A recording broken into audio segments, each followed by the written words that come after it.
waiting for me tonight. I spent the last week running from the heat, but the beat's coming alive. Let's get lost tonight. Lord, who's on my right?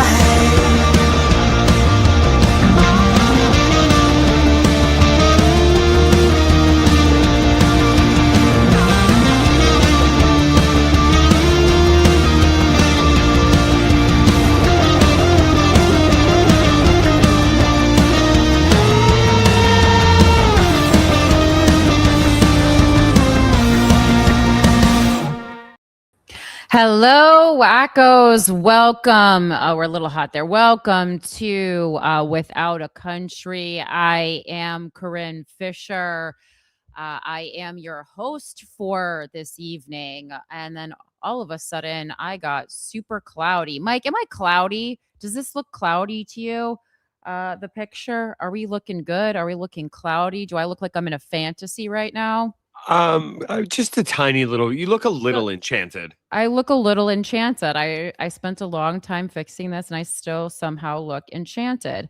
All right. Well, we'll correct that a little bit. But welcome to the show. We are back in New York City. Both Mike and myself are back in New York City, right, Mike? You're in your home. You're Yes, representing. Yeah. I'm in my home that has been pillaged by thieves over the last week. What?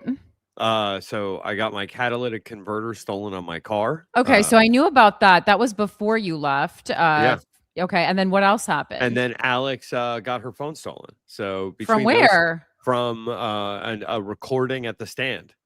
Oh, so and are you blaming this on Mayor Mamdani? I mean, look, I don't know. Mamdani takes over. All of a sudden, we have roving bands of thieves in the streets, costing my family thousands of dollars over. Like, I mean, totally upending my life. So, you know, I'm now tough on crime, Mike Harrington. I wish Curtis Sliwa got in there. Okay, well, I'm very sorry to hear about that. I hope you have insurance to cover those things and that they will get it back, to you either in physicality or financially, and then hopefully No. maybe you can.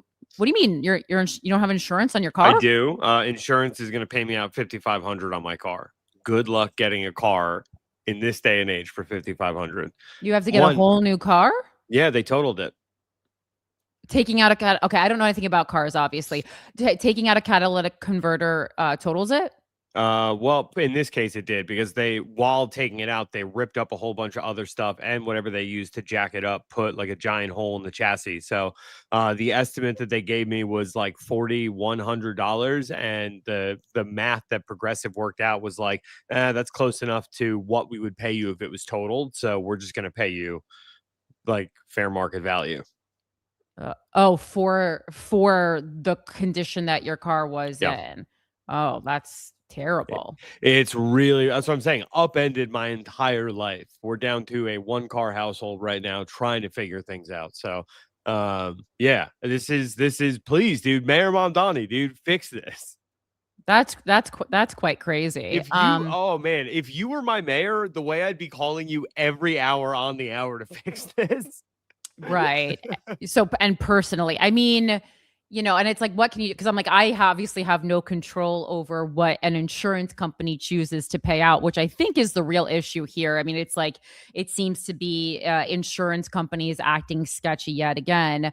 But I mean, like, if they're saying though, like the fair market value of your car was, $5,500 or whatever, then wouldn't seemingly another person in the city own a car that is maybe only worth $5,500 that you buy used? Yeah, in theory, but the Obama's cash for clunkers plan and a lot of different plans that they put out there to reduce emissions and whatnot. You saw it during the pandemic. Like there was a massive shortage on used cars, and the used car secondary market has gone through the roof. I don't know if anybody who's watching live has had an experience trying to buy a used car recently, but I can tell you, the deals that were out there 5, 6, 10 years ago are just, they're just not there anymore.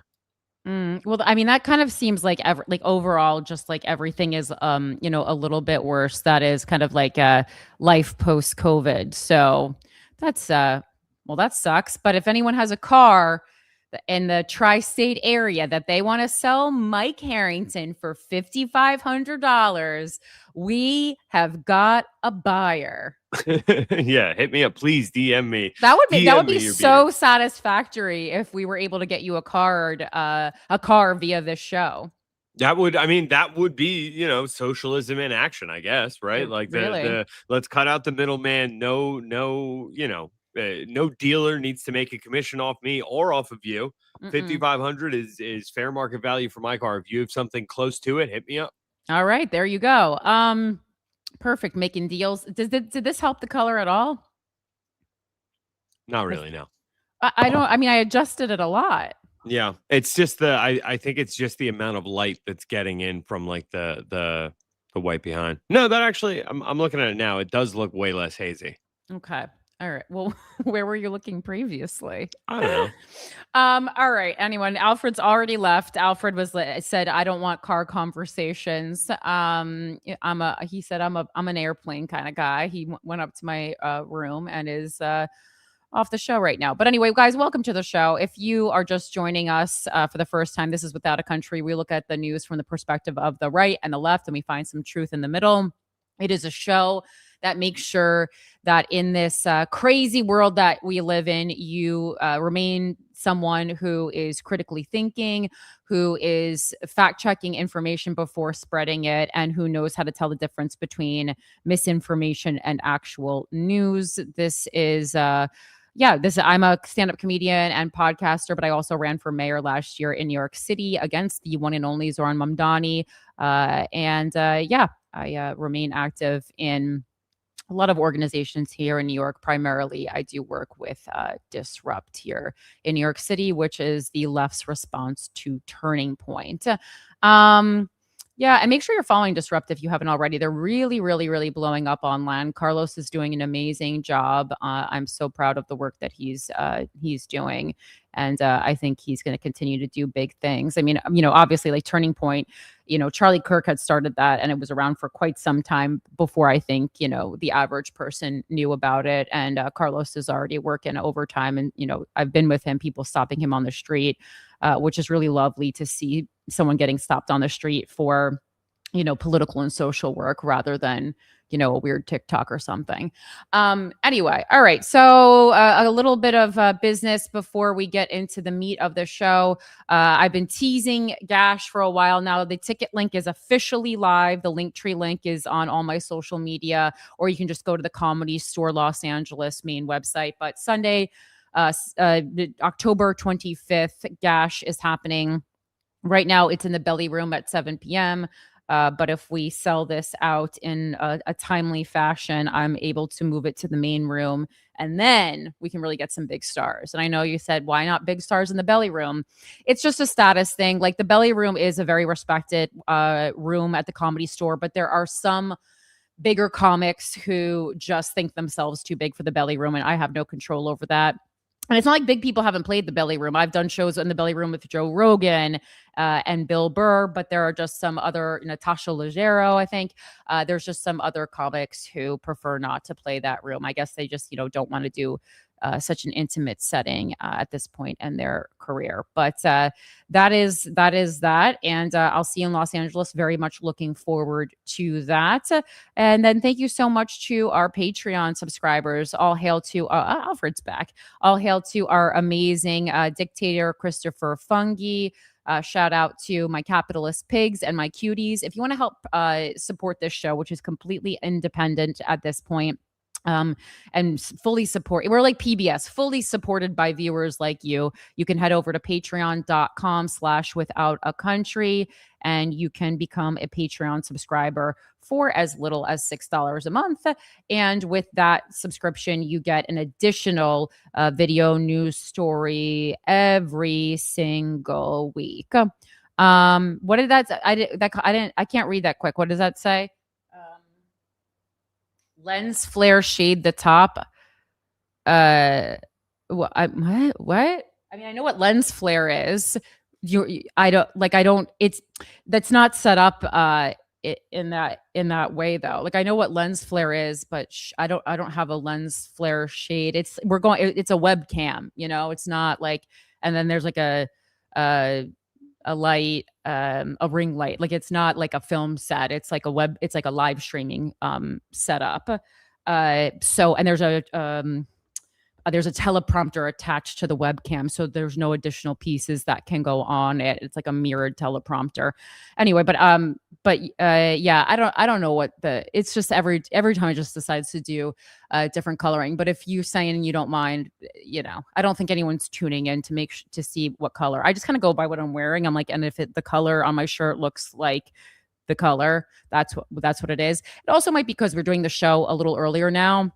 And 5 p.m. is still bright daylight in New York City, so there's stuff coming through my window. But when I had the ring light off, it didn't look good at all. Anyway, yeah, make sure to head over to patreon.com/withoutacountry if you want to be a part of the show. All right, yeah, it's just moving a little bit. Okay, so let's get on to our enemy of the state immediately. This is a New York City specific story, but I think you guys will all be invested in this. This is also a Cuties Corner.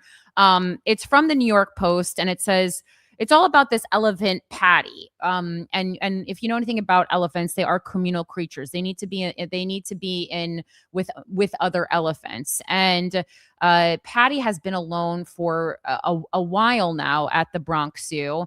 And this is a tough one for me because I'm an animal lover, an animal advocate. I am not anti-zoo, but I do think it's important that you do research on zoos before you visit them to make sure that it's a zoo that's working with animals, that can't be for one reason or another because, they're being rehabilitated or because they were, raised not in the wild and they have to be in some sort of non-wild setting.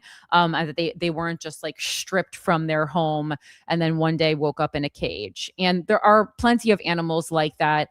To find a zoo where all the animals are find themselves in that state is difficult. But again, I'm not anti-zoo. I think zoos can do a lot of good work as far as conservation and education. But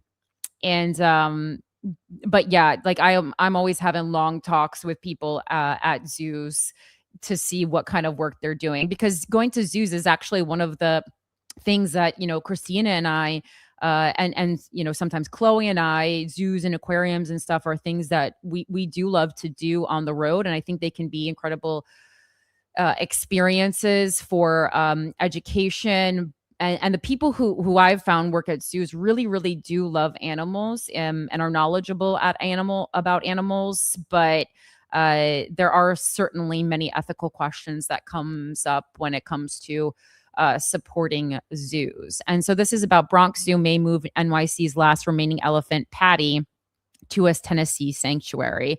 And I am on this VFAR animal list, which of course we're going nuts with Ryder's Law right now, especially since a human died after being thrown from a horse and carriage a couple weeks ago in New York City. And this is the other big animal activism issue that's going on in New York City right now. So it says she's got a big trunk to pack. Oh, New York Post. New York City's last remaining elephant may be trading the concrete jungle for a wildlife sanctuary in Tennessee. The Bronx Zoo is weighing whether to transfer Patty, a 57-year-old Asian elephant, to a new home just months after another elephant, Happy, was euthanized at the wildlife park following a stint in hospice care, officials said Tuesday. Following the recent loss of Happy, Patty is now the only elephant at the Bronx Zoo. Sorry, there was another elephant that died, I think, in 2018 too. And we understand the concern many people have about her future, said Craig Piper, interim executive vice president for the Wildlife Conservation Society Zoos and Aquariums and director of the Bronx Zoo. Like everyone who has followed Patty's life over the past 5 decades, she is beloved to us, and our focus is on one question: what is best for Patty? Officials with the Wildlife Conservation Society, which runs the 265-acre zoo, have discussed options with experts at other associations of zoos and aquariums accredited facilities, and recently visited the elephant sanctuary in Tennessee to assess whether relocation would be suitable. The elephant care team members toured the 3,000-acre property in Hohenwald, which currently houses 12 elephants, to see the facilities and meet with staff. Socialization is vital for the notoriously intelligent creatures and is something Patty has been missing since Happy died in May. Despite being the only elephant in the Big Apple, Patty has not displayed any signs of emotional distress. Well, it's only been like 2 months. With the Bronx Zoo saying she is healthy and doing well in her home, where she has lived at the Bronx Zoo for more than 50 years. Like, it's kind of like COVID. Like, if you think of elephants like humans, and I know they are not, but they are social, intelligent creatures like humans. So it's like, yeah, okay, yeah, maybe Patty's fine with a couple months where Patty gets to, have some space to herself. Just like, if you're married and your husband or wife goes away for the weekend, maybe that's nice. But if they went away forever, you'd be sad, right? Unless you murdered them. Despite being the only, she's doing well, where she has lived at the Bronx Zoo for more than 50 years. She chooses to enjoy multiple areas of her habitat and engages with her keepers and multiple enrichment activities, said Piper. No decision on her future has been made. Transporting the geriatric elephant could pose significant physical and psychological risks.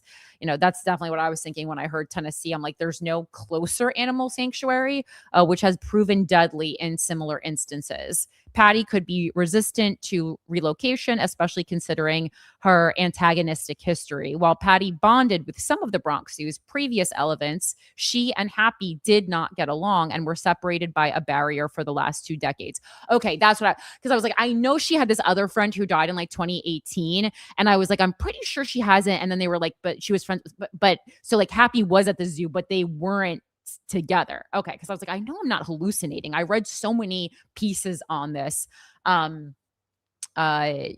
before I decided to talk about it, because I've been following this story for weeks, because since Happy died, really. Patty could be resistant. Yeah. The feasibility of relocation will be determined by the Bronx Zoo's veterinarians and elephant care professionals, but it could be as long as 1 year before a decision is made. As we determine what is best for Patty, we are carefully evaluating every option based on science, veterinary expertise, and her individual welfare, not public pressure or applying a one-size-fits-all for Patty's care. And this is why I do like zoos, right? And like the Bronx Zoo is a very famous, well-respected zoo. It's not just fun, some zoo like a Tiger King type situation here, like this, and so that's the problem. Like, a lot of animal activists do have this one size fits all for every animal approach. And they'll be like, and I think a lot of times animal activists are like sometimes more reactionary than solution oriented, which really bothers me because I love animals so much. And I love to be really involved with animal activism, but I do find it very tough to spend a lot of time with animal activists.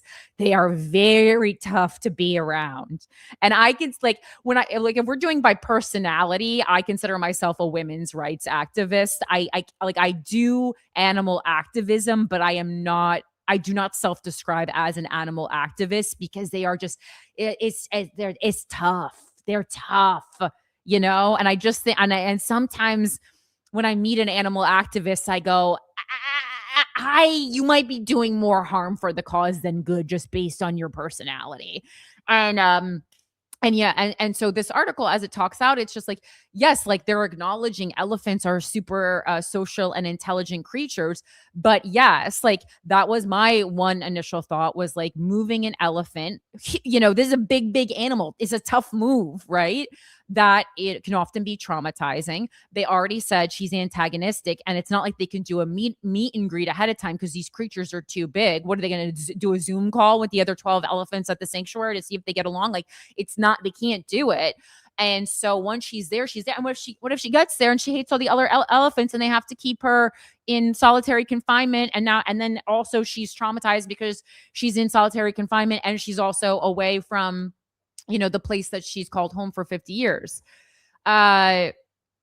So we'll see. We'll see. A lot of people and online were also saying that the uh, amount of space that she has at the Bronx Zoo, and I have not been there in a long time. I got to go check it out personally. I was pumping myself to go up there and like leave little like information notes, or I mean I'll get kicked out immediately around the enclosure, like a little piece of thing like, get information from Patty, but I'm sure someone else has probably already beat me to that because animal activists, they don't have jobs. No, I love you guys, but I must roast. So let's see. Patty's trunked pal Happy, a 55-year-old Asian elephant, was put to sleep at the Bronx Zoo in May after a rapid health decline.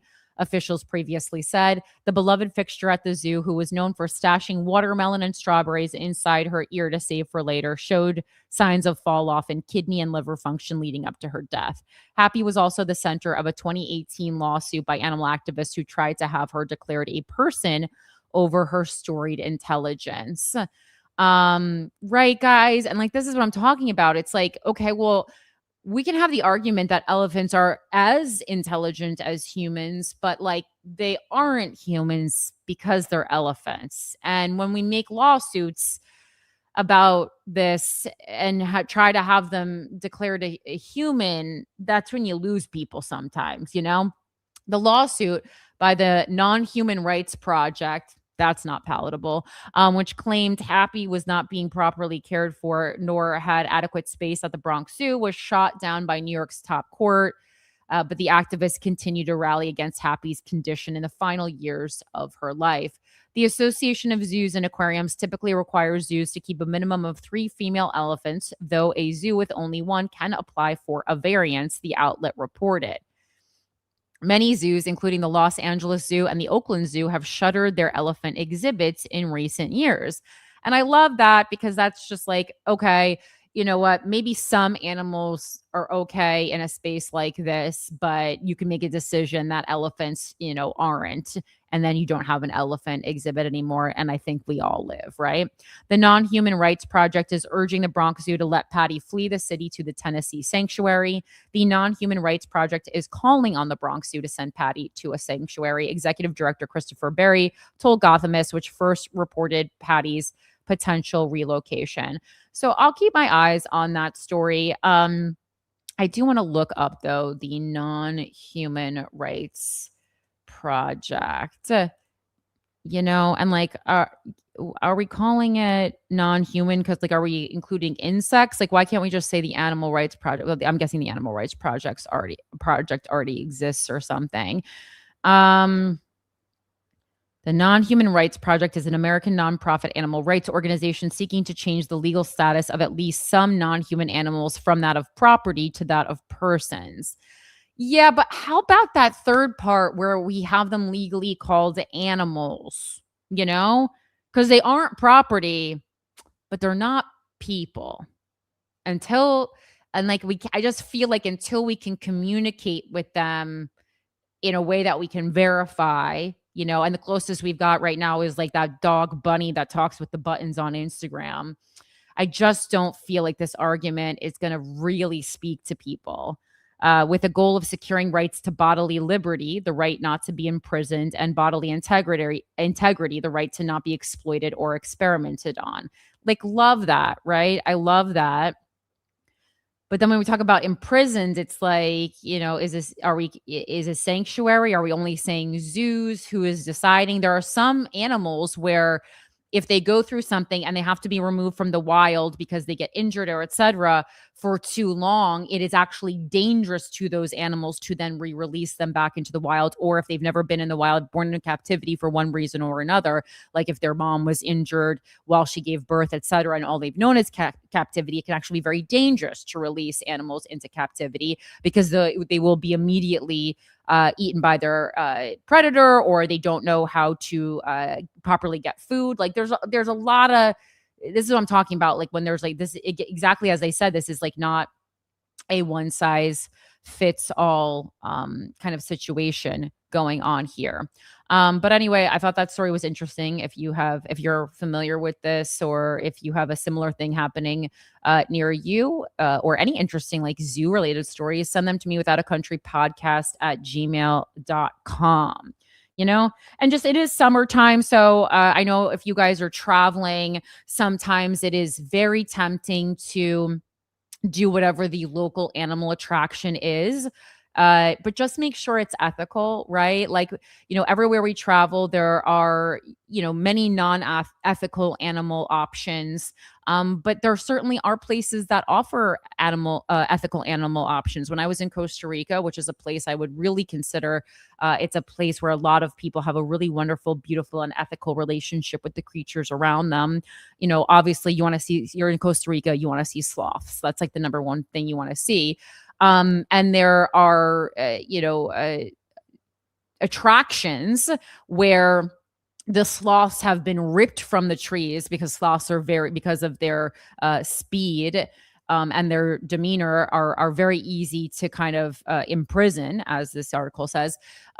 There's many attractions where people have ripped sloths from their homes and put them in an attraction, but there are tours like that I went on where instead of bringing the sloth to the humans, we bring the humans to the sloths. And in small groups, you go with an expert tour guide and you walk through the rainforest with binoculars and and a telescope sometimes, and you look through and you look at the sloth up in the tree, and the sloth doesn't even know you're looking, and you're not bothering it, and you get to see it, but no one gets hurt. And it's really nice, right? Do I get to hold it?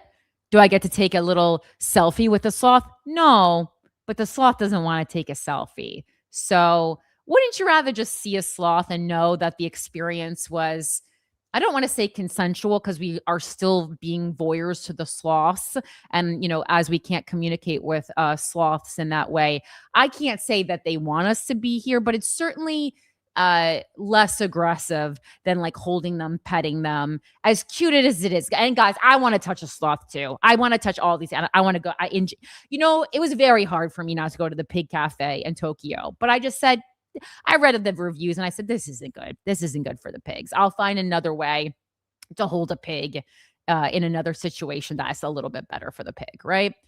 And so that is what is going on. And then sometimes you just got to use your discretion, right? Like in Ireland, everyone was talking about hold a baby lamb, right? And when I pulled up to hold a baby lamb, I was like, this lamb is in a farm setting, lambs aren't wild animals. So that was a little bit, but it was on a beautiful farm with lots of space. The conditions seemed nice. The lambs didn't seem to mind. I thought that one was good. You know what? Maybe later I'm going to find out hold a baby lamb wasn't ethical, and then I won't go again. I don't know. Sometimes you got to use your discretion. But just a heads up, because that is something that I think a lot of people come across in these summer days, especially. And I'm heading to Scotland, Glasgow, Edinburgh, and the Highlands. So if there's any animal experiences that are ethical, let me know. withoutacountrypodcast@gmail.com. I saw some puffins somewhere, but I don't know if they're gonna be close enough to where I am. All right, let's get into. We have a lot of main stories today. It's a very person-driven episode today, and there's 3 people specifically that I really want to focus on. One being U.S. Senate candidate Graham Platner, who I'm sure you've heard about this week. And even though this is a race going on in Maine, it has become. Thank you. It has become a national story because, this seat is very important to the Democrats, right? Like this, we really need to get a Democrat to win in Maine. So we're going to talk about Graham Platner.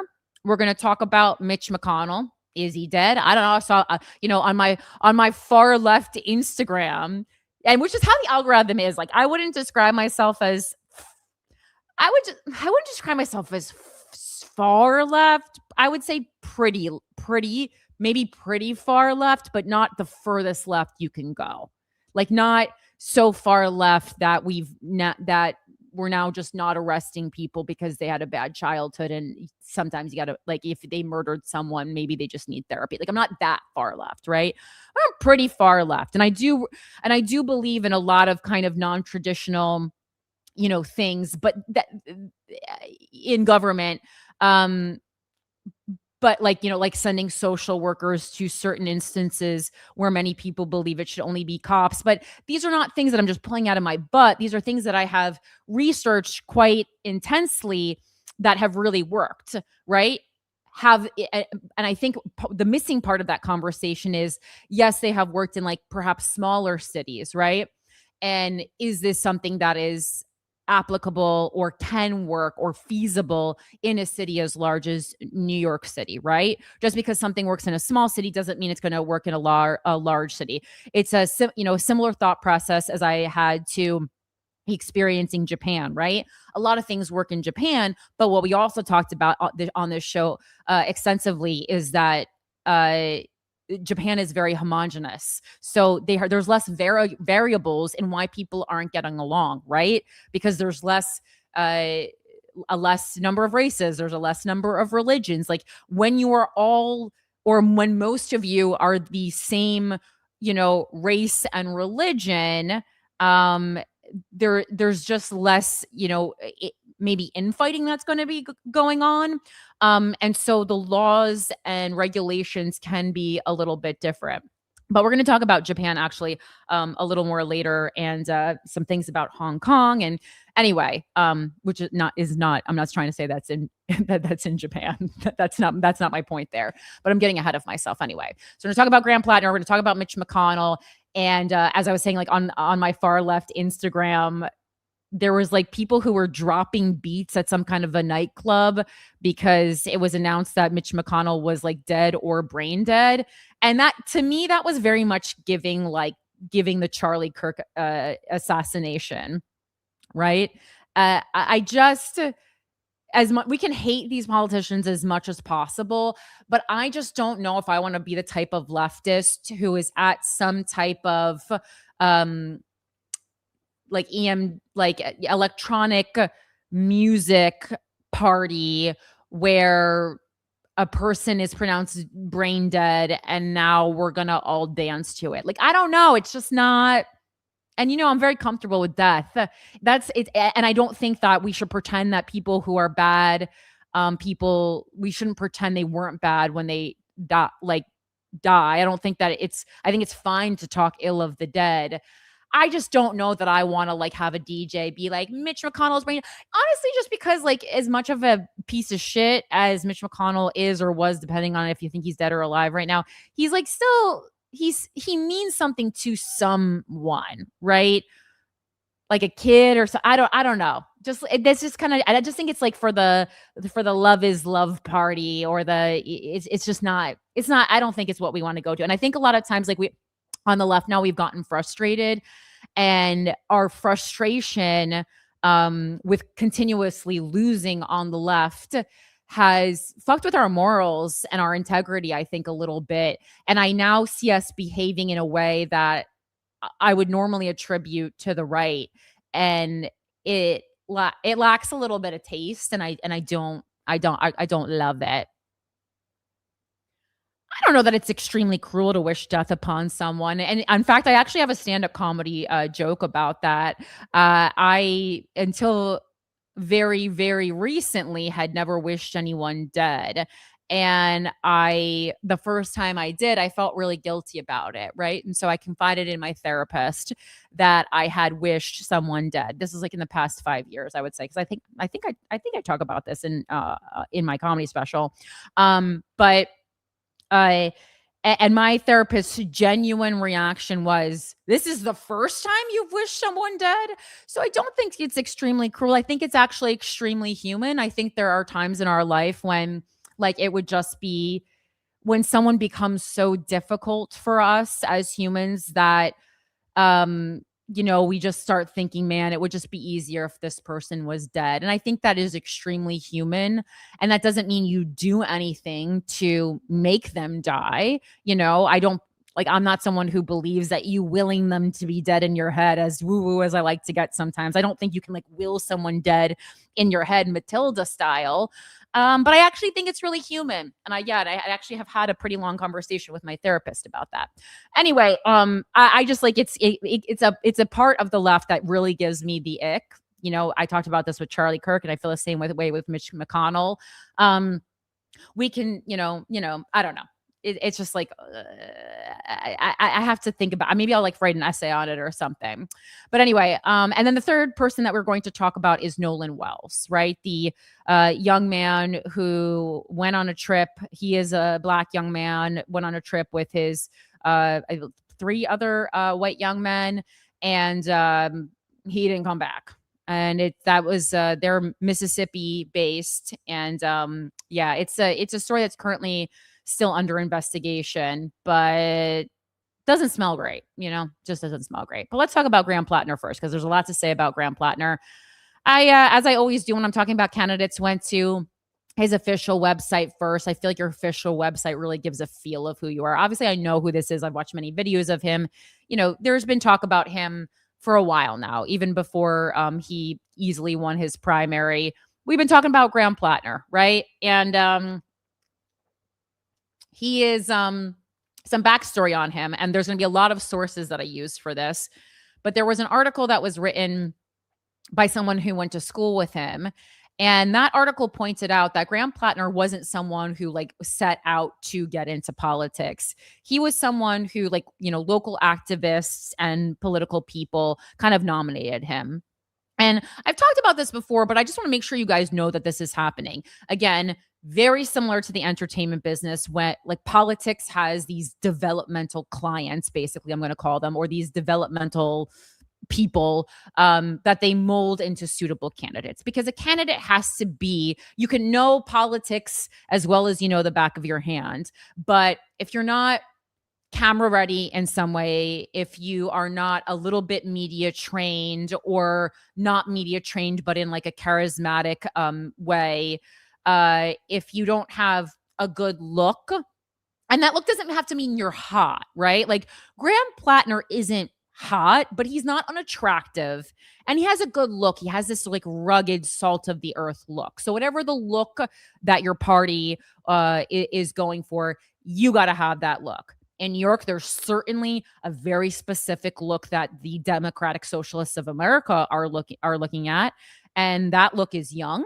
It is pretty attractive, pretty camera ready, and it's brown people. It's not white people. It's not Black people. It's overwhelmingly, specifically brown people. And and I think it's a very interesting technique. And and it's not like they've announced that, but you can see exactly what they're doing. It doesn't mean that every candidate falls under those criteria, but that is overwhelmingly like the majority of people, right? And so Maine, a lot different. They're going in for this kind of like rugged, salt of the earth, like I get oysters and deliver them to people. I'm a local business owner. And so that's who Graham Platner is. But this is important to know, that he wasn't setting out, that other people kind of chose him. Because like, if we're going to start choosing and developing other clients, like before you take the time and the money, on the left to start developing a client, you got to do your due diligence and make sure that your candidate is suitable. And it seemed like they did not do a great job with Graham Platner looking into him, because there has been so much dirt that came up on Graham Platner. So on his website, it says, meet Graham. Graham Platner is a Marine and U.S. Army veteran. Immediately, anyone who served, you're going to have to dig into that, because just so many people who have served in the military, there's files and you got to look into them, right? He's an oyster farmer and a Democratic candidate running for U.S. Senate in Maine, running to defeat Susan Collins, defeat her billionaire backers, and win back the seat for the working Mainers being priced out of our homes. The other information that gives us is that Susan Collins, the incumbent, has billionaire backers. Okay. And so if you have billionaire backers, guess what billionaire backers have a lot of money to do? They have a lot of money to do research. And who is better than hiding things, but also digging things up when the time comes than billionaires? and Susan Collins, she's 73. She has been serving as the senior United States Senator in Maine since 1997. 1997. All right. So I'm going to now talk about Graham Platner at length, and my sources for this are the following. Sorry, I realize I moved this screen to a sign where I can see the comments, but now I can't see the time, which was the worst idea I have had. 1 second.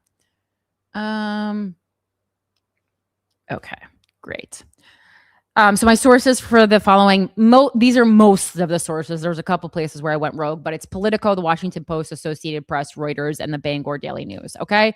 So right now, Graham Platner's Senate campaign is in a full crisis. And this is not the first time it's been in crisis, but now rape accusations have come out, right, from a woman who used to date Graham Platner. They were in a consensual relationship, but the sexual experience that she is talking about was not consensual. And this is again, specifically a very important race because the Senate majority is expected to be extremely close, and that's why this race specifically has become this national conversation.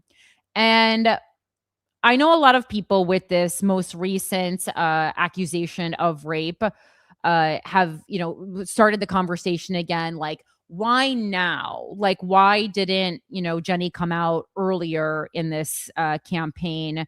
And I think there's a lot of, several reasons. Jenny herself was asked about this in interviews, and she said, it was difficult for me because I actually really agree with Graham Platner's politics, and I didn't want to completely blow that up. And she almost implies that she was considering voting for Graham Platner herself. And I popped into, as a viewer, a Hassan Piker live stream a day or two ago. And he paused when she said that. And he was like, that's so crazy. He's like, do you guys even digest how crazy that is? It's so crazy that the options that we have for candidates are so screwed up that this rape survivor was considering voting for her rapist because his politics were good. He was like, are you guys even digesting how crazy that is? And it really is crazy. It really is crazy. And, this woman obviously is a survivor of rape, but I've said it before and I'll say it again. I think voters at this point in history are basically like survivors of abuse and they're not, voters aren't thinking, they're not thinking clearly. I went through this in the mayor's race last year, where people were so angry. Many people were very happy I was running, but some people who were very invested in Zohran Mamdani's campaign in particular were so angry that I was running. And I was like, you are basically a victim of abuse, that you think it's a bad thing that there's two candidates who you like running for a very important office. That should be the norm. It shouldn't be one guy wins and yay, or the other guy wins and destroys the city. It should be, best case scenario, oh, wow, there's a bunch of different people with really good ideas. And I have to decide kind of, even though these people all have really good progressive ideas that are going to take care of the community, maybe what I think that the X amount of money we have available in the city budget, who's going to do the things that I want with the money? That's ideally the conversation that we're having. But we're just so fucked up in the head that the conversation we have been having as of late is one guy wins and everyone, is free and happy and we're having picnics in the park, or the other guy wins and we might not have freedom anymore. Do you realize that, guys? That's not normal. That's not normal. That's the conversation we're having. Okay. And so when we're talking about timing, yes, other campaigns do digging to find bad and, negative things about their competitor, their opponent. Okay, that is something that happens, right? So it's not that Jenny's rape story is something that was, that she made up. It's more like maybe if someone hadn't asked her, maybe she was like, I don't want to go through this. Because as we know, coming out as a sexual assault survivor, a rape survivor, it's not easy. People are not nice to you. People don't believe you. You're a private person who then becomes public. Your introduction to the public is that you were raped. That's not really fun. The people will tear apart your looks. People will tear apart your credibility. This will be, something maybe future employers will see, and then they'd be like, nah, you know what? I don't even want to deal with this, right? It will give you a reputation as, perhaps a big mouth or a problem. Like, this is not an ideal situation. People were being like, oh, why doesn't she try to take him, to court? The statute of limitations for rape in Maine is 20 years. It's there is no statute of limitations if the victim is under 18, FYI, according to the research I did. But this woman over 18, so statute of limitations is 20 years. She's, within that still.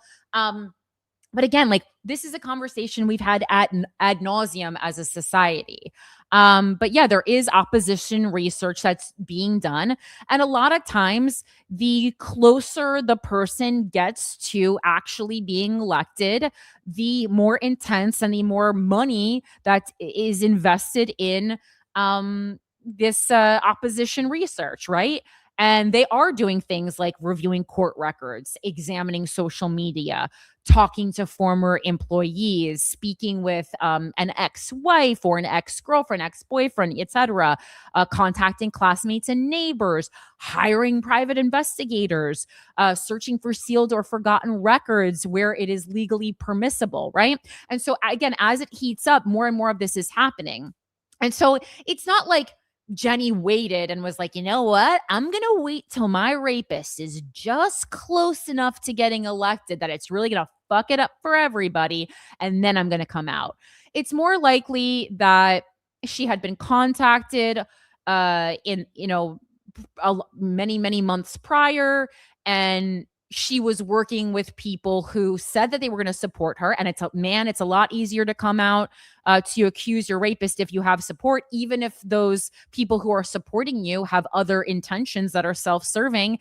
Welcome to life, welcome to life. There's very few instances in life when people are going to just help you because they love helping you. Yeah, a lot of times people are going to help you because there's something in it for them, right? But that also makes it easier for her to come out because she's like, I'm going to have support. I'm going to have support of the party. I'm going to have financial support. If I need to, take on lawyers, this can be expensive. And obviously it also takes months then once perhaps she talked to people, who got this information out of her to maybe convince her that it was worthwhile to come forward, or also that they put enough credible information together that they felt comfortable having her speak. I'm not saying that's what happened, but in many instances, that is what happens. So, because just so often people are talking about like, oh, why is the timing always so close to, this person tasting victory? Also, psychologically, when you're looking at a lot of trauma, conversations, trauma experts, et cetera, have had, the closer a predator comes to reaching fame or success, the more re-traumatizing it becomes for the victim because they're seeing them everywhere and they're getting agitated. They're being like, this person had control over me for a moment in time, had control over my body. And now they're going to have control over legislation that can then further affect my body. Like it takes stages. And again, I'm not confirming or denying that's specifically what happened in this Graham Platner case, but just to add a little bit to the conversation, because the comment section is the same as fucking usual. It's the same as why now? Why now? Why now? Just because you don't understand politics, guys. I don't know what to tell you. So let's go back to the very beginning. So before everything that happened this week, there was already tons of scrutiny that Graham Platner was facing. And I didn't even bother going over it on this show because I didn't even think it was enough with all the controversy that comes out about every candidate. I didn't even think it was enough, right? But, it was foreshadowing, obviously. So there was there was thousands and thousands of Reddit comments that came out about Graham Platner or from Graham Platner, which is like, I know you guys love being on Reddit, but you better make sure it's a username that's not traceable back to you because people just be posting willy-nilly on Reddit and you don't want those Reddit comments coming back. I don't think I've ever commented, besides posting like stand-up clips, I don't think I've ever commented on a Reddit thread, and we're going to keep it that way. So the Reddit archive that surfaced during Graham Platner's, previous weeks was thousands of comments that he left spanning from approximately 2013 to 2021. That's way too long. You don't want that existing. And there were several kind of categories of types of posts that became problematic for his campaign. First, and this is the foreshadowing, was comments about sexual assault victims. So one of the most heavily criticized comments came from a discussion about anti-rape underwear. You guys have probably heard about this, but like it has, something that basically it's like underwear that like catches like the dick or like into like a I don't like. Can you say Chinese finger trap? Is there anything problematic about saying that? I don't even know these days. Sometimes there's things that I've been saying so long since childhood that I'm like, is this like xenophobic, a finger trap? Is this okay to say? I think it's just a finger trap that started in China. But wait. Okay, yes. Apparently it's perfectly fine to use the term Chinese finger trap because it's a woven bamboo puzzle. That's a novelty toy. Okay. Should be fine to say. Anyway, but it's basically like a Chinese finger trap for your dick is kind of how I would explain it if you're not familiar with anti-rape underwear. And it says, Graham Platner wrote, people should, quote, take some responsibility for themselves and, quote, not get so fucked up they wind up having sex with someone they don't mean to. And he also reportedly wrote, act like an adult for fuck's sake. And so, very dismissive attitude, very victim blamey. And also the commentary about not getting so fucked up is really wild when it becomes really clear from so many of these allegations. And I don't know, by looking at a fucking picture of Graham Platner, that this guy's, if not a definite alcoholic, definitely drinks too much. I mean, sometimes I look at pictures and I'm like, have voters ever met a man before? Like, if you could give me a lineup of pictures, and if Graham Platner was one of them, I would tell you Graham Platner drinks too. It's this guy loves drinking, and he's like an oyster fisherman. This guy's on a boat. This guy drinks, obviously. This guy, look at the mustache. He drinks. Okay, I don't. At a certain point, you just got to have had a little experience in the world to know this guy drinks. And this is not against Jenny. This is just against people being like shocked that this guy, is a fucking alcoholic. Also, I feel like leaving thousands of comments on Reddit. The only people I know who have left thousands of comments on Reddit, yeah, they're drunk or they're high. They're not just like, what? This is crazy. And also, oh my God, I didn't even look up yet how old Graham Platner is. And I was like, I'm going to be shocked when I see the age. Graham Platner is almost to the day, because he's a September baby too, is almost to the day one calendar year older than me. Look at Graham Platner's face and look at my face. The guy drinks, okay? And also, your girl spent a good 10 years partying, okay? This guy is 41. This is a 41-year-old man. Stop. This guy drinks. Look at his face. It's red. He's drunk in that photo that Mike's showing. I mean, like, what are we even talking about here? Very funny. The rape isn't funny, but the fact that everyone's like, I can't even believe this guy is an alcoholic. Okay. Allegedly. Sorry, I don't want Graham Platner's team to sue me. So that was part of it. Second thing that he had a lot of posts endorsing or referencing political violence. Again, look at the guy. This guy loves guns. This guy loves drinking and guns, and sometimes he does them together. Several posts for attention because they appeared to advocate political violence. One quote that circulated widely was, "Fight until you get tired of fighting with words, and then fight with signs and fists and guns if need be." He also wrote, quote, "An armed working class is a requirement for economic justice."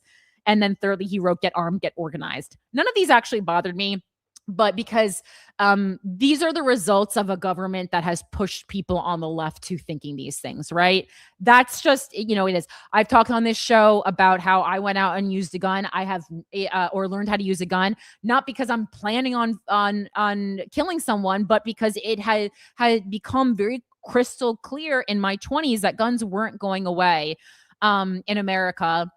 And so I don't want to be someone on the left, which is most of the left, who has no idea how to even hold a gun in my hand, right? If I am going to advocate and against something and advocate for stricter laws on something, I should know about that thing, right? I think that's fair to say. Men and wombs. I should know about that thing. I should be well versed in that thing. I should know what an AR-15 is and not be using the wrong, making up things that it means and not be knowledgeable about it.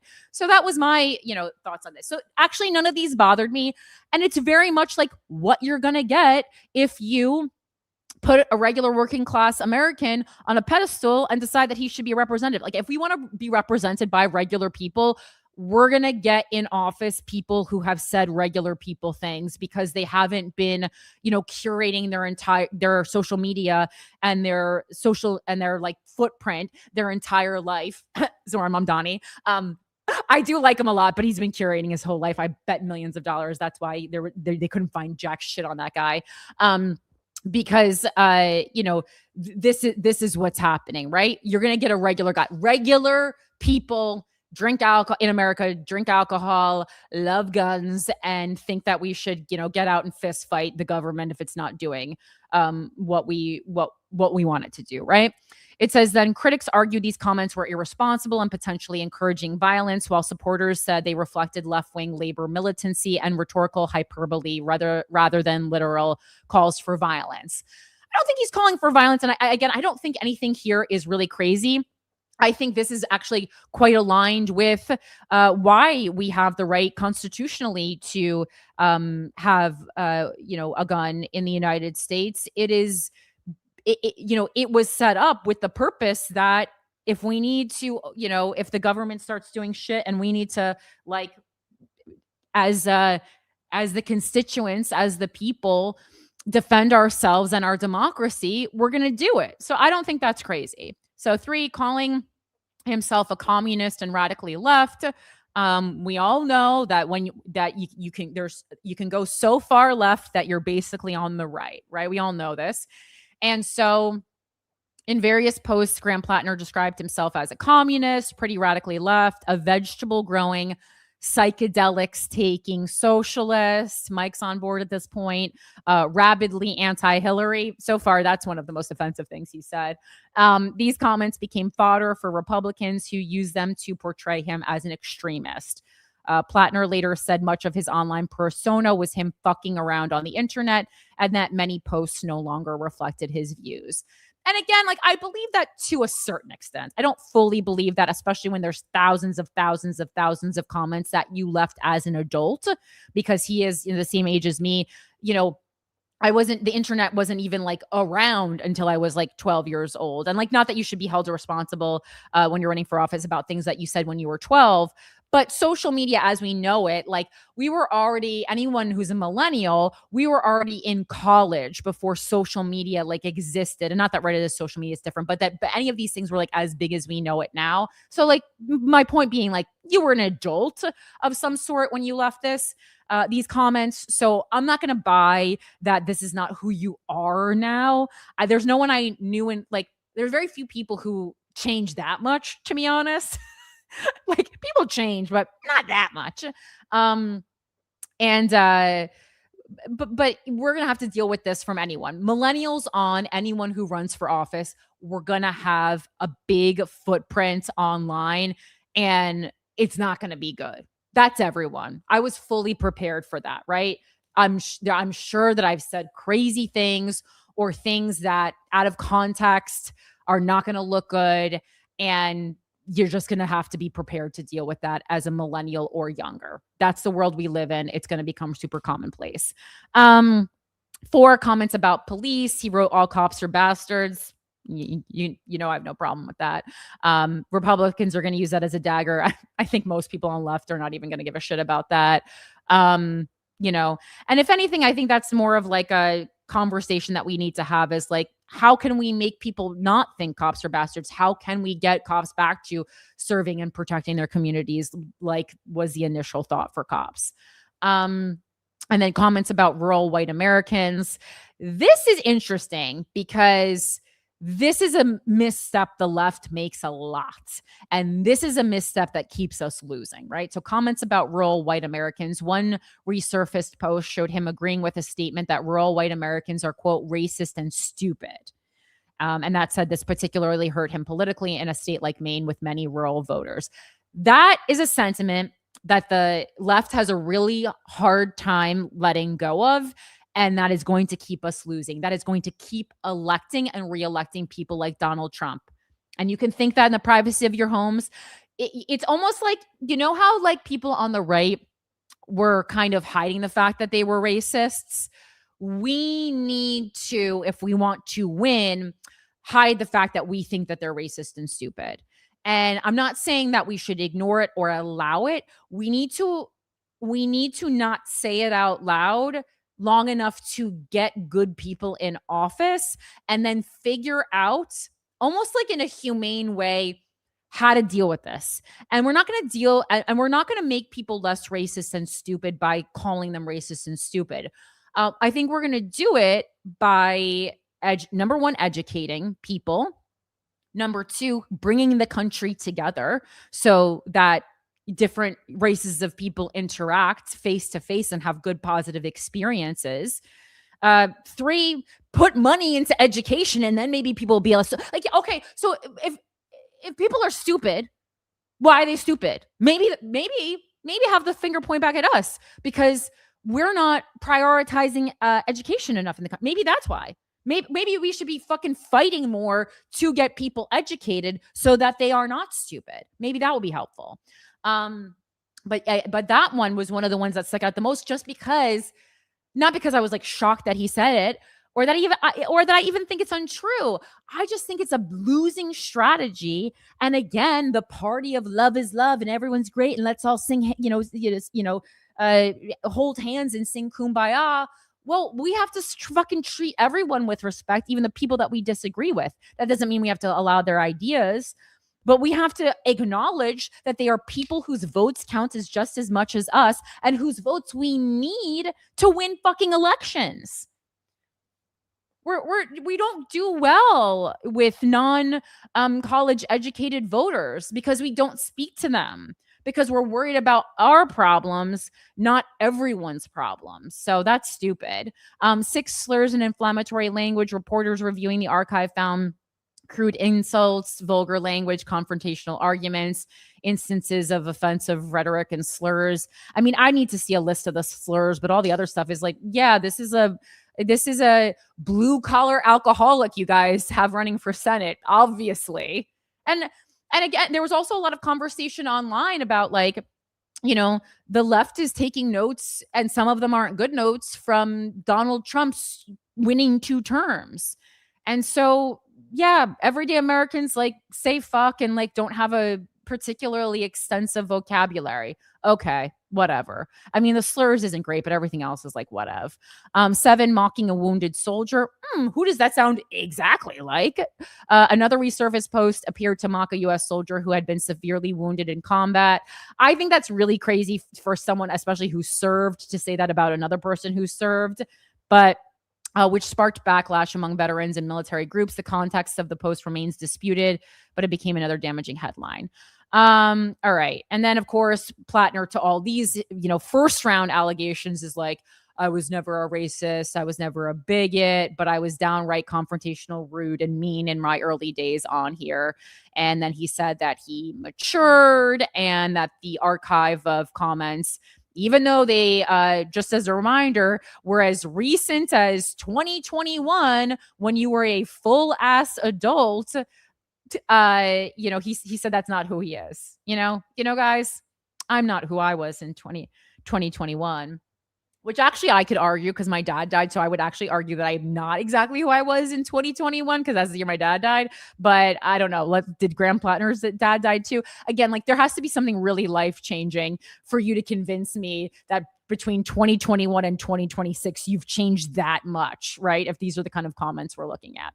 Anyway, all right. So he gave his stuff that none of the, this controversy didn't end his campaign.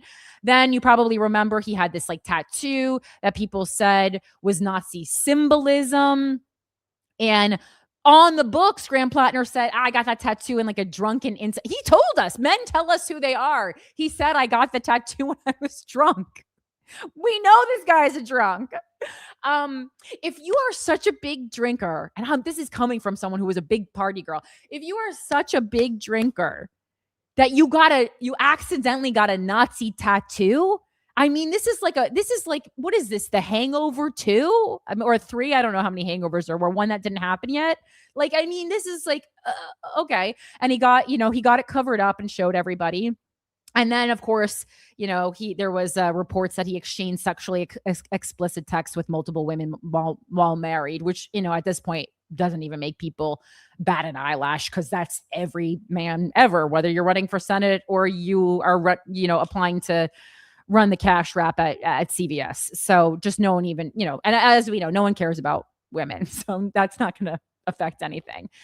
Then it gets into some domestic violence allegations, right? He had a former girlfriend, Lindsay Fifield, alleged that he once yanked her out of a taxi during an argument. On another occasion, he apparently twisted her arm behind her back and trapped her in a room. And it said that their relationship was volatile and emotionally unhealthy. And unfortunately, just from someone who deals with emotional and sexual abuse a lot, like the conversation around it a lot for the larger part of my adult life with GWF, we as a society just really aren't knowledgeable enough about domestic violence and why people stay in abusive relationships. And so, this a lot of times doesn't fly because people just really don't understand the cycle of abuse, and people still, continuously ask the question, men and women, well, if it was so bad, why didn't she leave? So we knew that wasn't going to really help anything. Other partners described Graham Platner as emotionally intense, angry, controlling, and prone to explosive behavior. People on the left are like, wow, finally someone with some fucking personality and a backbone, probably. And I think what really, was unhelpful with this is that for public reporting, as far as public reporting indicates, no police reports were filed for any of these incidents. There were no criminal charges, and the allegations were kind of like he said, she said, which is like, it doesn't even work with rape. So like half the time. So like, domestic violence, it's just, unfortunately, we're not mature enough as a society for these things to really fly. And also I think we're like a little bit immune to them at this point because they come up so often, and we kind of rank them, and like if they're not like explosively bad, we're like, that's fine, All right. And so now we get to this week. Former girlfriend Jenny Rasico. And I looked up a lot of ways how to say, but that's how a newscaster said it. So I'm saying it Rasico, but it's Racicot. I like heard it was French or whatever, but we're saying it Rasico. If that's not right, I'm sorry, but that's how I heard it said. I actually watched a newscast to get the pronunciation. So Jenny Rasico this week accused Graham Platner of sexually assaulting her in 2021. Remember, guys, the year he changed? According to, I'm not laughing at her. I'm just laughing at this fucking guy lying through his teeth and everyone being like, okay, liberal men don't lie. They lie more. Okay. I would say they lie more. As a leftist, I'm going to say leftist men lie more. Men on the right are awful, but they're just awful just out in the open. The only thing, they're lying about being gay a lot. That's what they're lying about. So then so Platner has, denied these allegations, blah, blah, blah, said the reporting is inaccurate, blah, blah, blah, same old story. Then another woman came forward also alleging that Platner had stealthed her. And if you guys don't listen to GWF, stealthing is when you're having sex with a condom and without consent, you stealthily remove the condom during sex so that the other person doesn't know that you removed the condom. And Platner has also, which is like, if you've ever done that, yuck. Yeah. Platner has denied those allegations as well. Okay. No criminal charges have been reported. Platner has denied all of these, blah, blah, blah. And finally, like this was just like the straw that broke the camel's back, right? Like at a certain point, it's like, guys, we have a lot of information here. Like this can't be our candidate, especially in this, in such an important race. And Democratic support kind of collapsed overnight. A bunch of prominent Democrats who had previously like endorsed / supported him are now calling for him to end his campaign. This includes Bernie Sanders, Chuck Schumer, Elizabeth Warren, Kristen Gillibrand, Rashida Tlaib. Even many progressive activists who had championed Platner's candidacy have withdrawn their support. Right now, he's like taking time to reflect. I know, when I rape someone, I always like to take some time to reflect on it as a rapist. And he's, reflecting on the best path forward. I would say the best path forward is probably when someone says they don't want to have sex with you, not having sex with them. But who the fuck am I? Why the timing matters so much. Under Maine election law, there is a deadline of July 13th, apparently, for Graham Platner to withdraw. And he has to do it by July 13th to give Democrats an opportunity to legally nominate a replacement candidate. Yeah. And if he stays in beyond that, he basically fucks over the entire party. And there's already been potential replacements who have been discussed, none of whom I'm like wildly familiar with, but we can go through them. We have Nirav Shah being the first person. Nirav Shah is an economist. This guy doesn't look like he's going to win. And I am just going off a picture.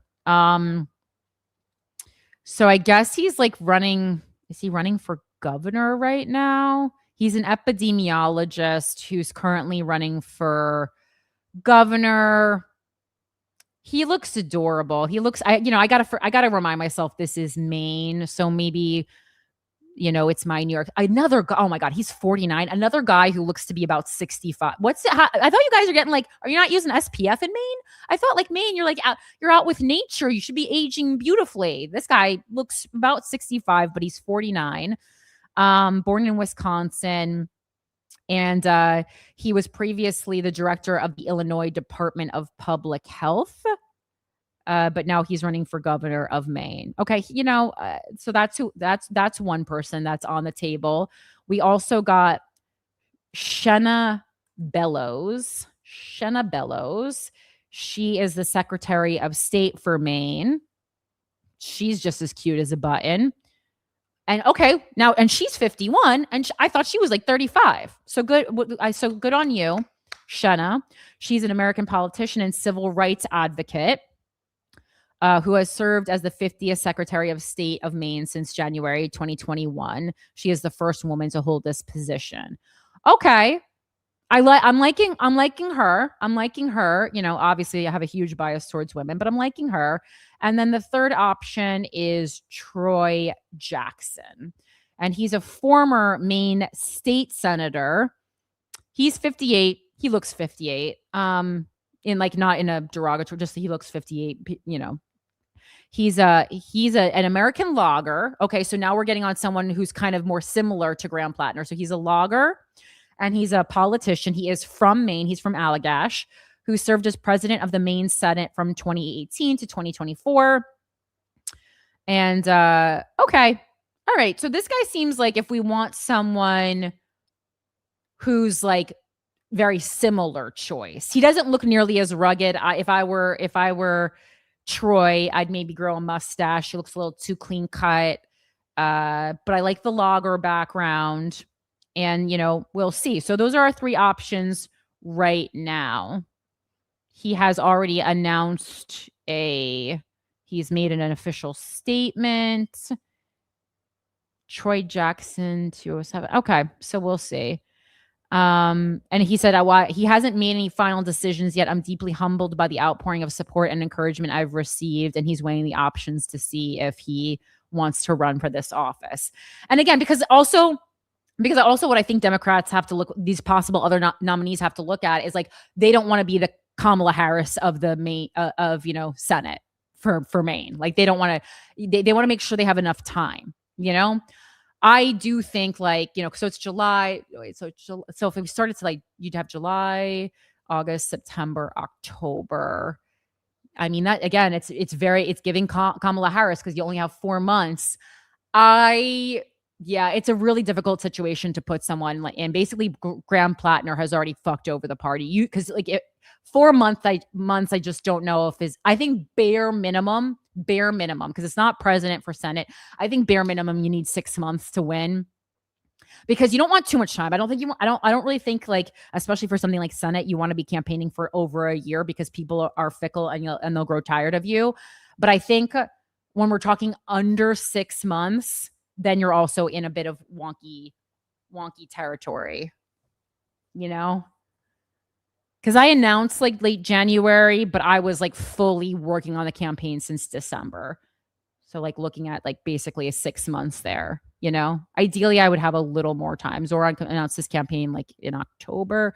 So ideally I think maybe 9 months, a little under a year, I think is ideal. But again, we don't want to have a Kamala Harris part 2 situation going on here. All right. And this matters nationally, as we know, just because before the scandal, Democrats viewed Maine as one of their best pickup opportunities in the fight for Senate control. And Platner had energized progressives and built a surprisingly strong grassroots movement. And this whole collapse of his campaign really now threatens the whole Democratic Party and the hopes that they had of flipping this seat. And then it obviously prompted a larger conversation about candidate vetting. Duh. I mean, some of these seem so out in the open. It's call a friend, do a Google search, babe. So right now he's still the nominee. And we're just figuring out as a party if we can still make this race against incumbent Senator Susan Collins, if we can make it competitive, or if we should just, stop trying and maybe we can all go on vacation as a group with the money that we should have been using to win this race. All right, but yeah, so that's that. I think I covered that mostly. Yeah, and then I mean, with the Jenny story is just they were dating. He was drunk. She said no, don't touch me. And then he still forced her out of sex. She's done a lot of long form interviews. If you want to learn more about her, word for word accusations, but I watched, her on camera, not that I don't like to judge people by just how they come across, but she does, her energy, she seems like she's telling the truth. And again, I did the point where she said, I was seriously considering voting for him. I think that is just a very interesting and part of the conversation, and only points to the fact that, oh, wow, he really did, rape her. Allegations. Let me see if I can just get a hard list of this.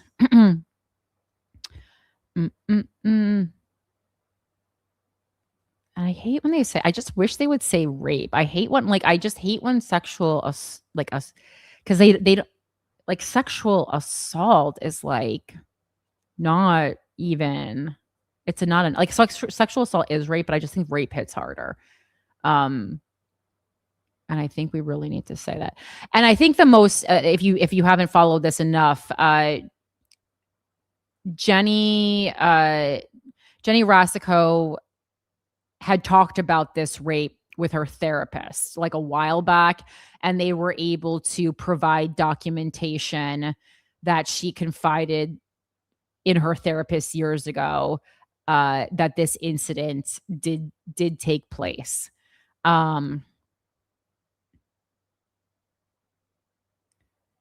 Yeah. So it said, I remember him grabbing my pelvis and being really forceful of me. I remember the specific moment where I thought to myself, like, no, this is no longer my choice. Yeah, and then she just reiterates that she didn't want to go public with this because she didn't want to be known as a rape victim. Again, she is not a public figure. Now she is, and her introduction to the public is, hi, I've been raped. A lot of women don't want that. A lot of men don't want that. A lot of people don't want that. Hey everyone, I'm like, people just don't, that's not how that, and that's fucking fair, especially with how society is. Yeah, let's see. Again, I just want to like put a little bit more details about it, but basically it's like they had an on and again, off again relationship, and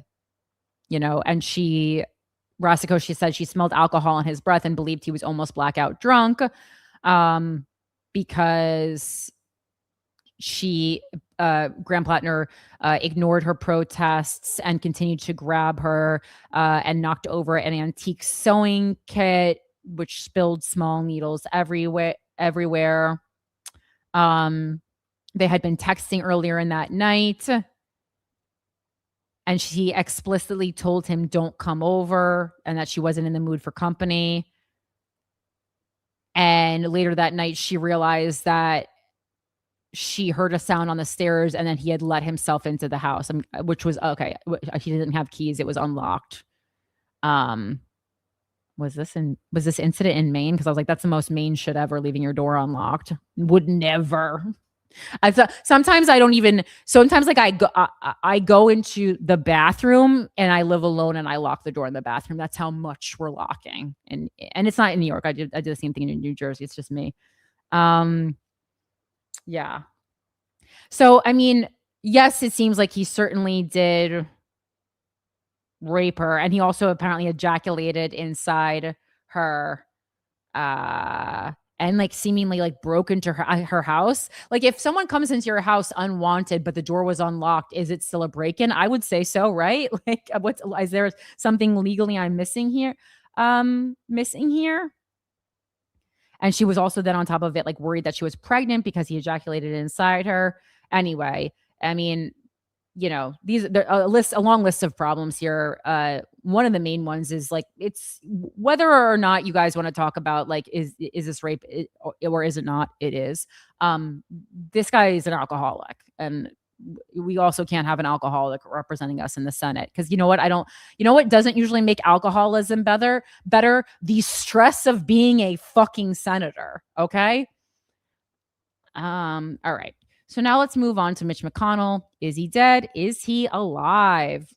Let's look into it. I have an article from Axios that we are going to use right here. Again, he's Mitch McConnell. He's 84 years old. And the clock is ticking, right? So this is Inside the McConnell Health Rumor Mill. This is by Steph Kite for Axios. Senate GOP leaders say they have spoken with Senator Mitch McConnell in recent days as speculation swirls online among MAGA influencers about the Kentucky Republican's health. McConnell has been hospitalized for roughly 3 weeks with very little information about his condition. And again, this is now becoming like just a thing that Republicans are doing. We just did it with the new, Tom Keen, Tom, whatever his last name is, Tom out of New Jersey, we talked about last week, who was, being a sad boy, and we just didn't hear from him for like ages. And like, this is not acceptable, right? Like, you can't just not show up to your job, especially when you represent the American people, and not give us information on why you're not showing up for your job. It's unacceptable. Majority Leader John Thune, Republican from South Dakota, Majority Whip John Barrasso, Republican from Wyoming, and former McConnell aide Scott Jennings went public within hours of each other yesterday, Tuesday, describing substantive,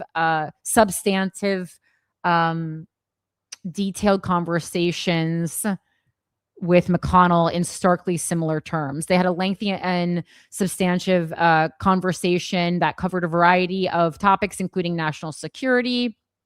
Barrasso and McConnell, quote, caught up on the latest news impacting Senate races, the Graham Platner scandal, and the recent Supreme Court ruling on coordinated spending limits. They're saying he's still recovering in the hospital. We talked for just shy of 20 minutes about Iran, Ukraine, the unfolding situation in Maine, my visit to the TR Presidential Library, and even a little bit of Senate history, Jennings posted on X. I mean, you had me with these lies until you were like, oh yeah, we're talking about Senate history. He's 84 and in the hospital. And I said, you know what? This is a time for trivia. Let's just do a little bit of trivia right now. Sir, you were in the Congress when they freed the slaves. What was that like? I mean, it's like, you know how when they always say when someone's lying, they give too much detail. It's like, babe, edit this. No, it's intentional because they are going. They want us to know that they're lying. No, it's intentional. Like the giving too much information is intentional because they're going to say like, Mitch McConnell was just talking to me right before he passed about how important in the history of the Senate defeating this thing that President Trump wants to get through right now really badly is. And like, that's going to be the make this the lasting legacy of the great Senator Mitch McConnell. It's the same song and dance as ever. Oh my goodness. And then obviously there's a lot of, theories about what's happening with Mitch McConnell going on online. Laura Loomer, who, if you guys know Laura Loomer, right? She's the loudmouth online influencer. Sorry, I don't like to say loudmouth, even when I don't like people. I don't like to call them loudmouths. But she is the far right activist, conspiracy theorist, internet personality.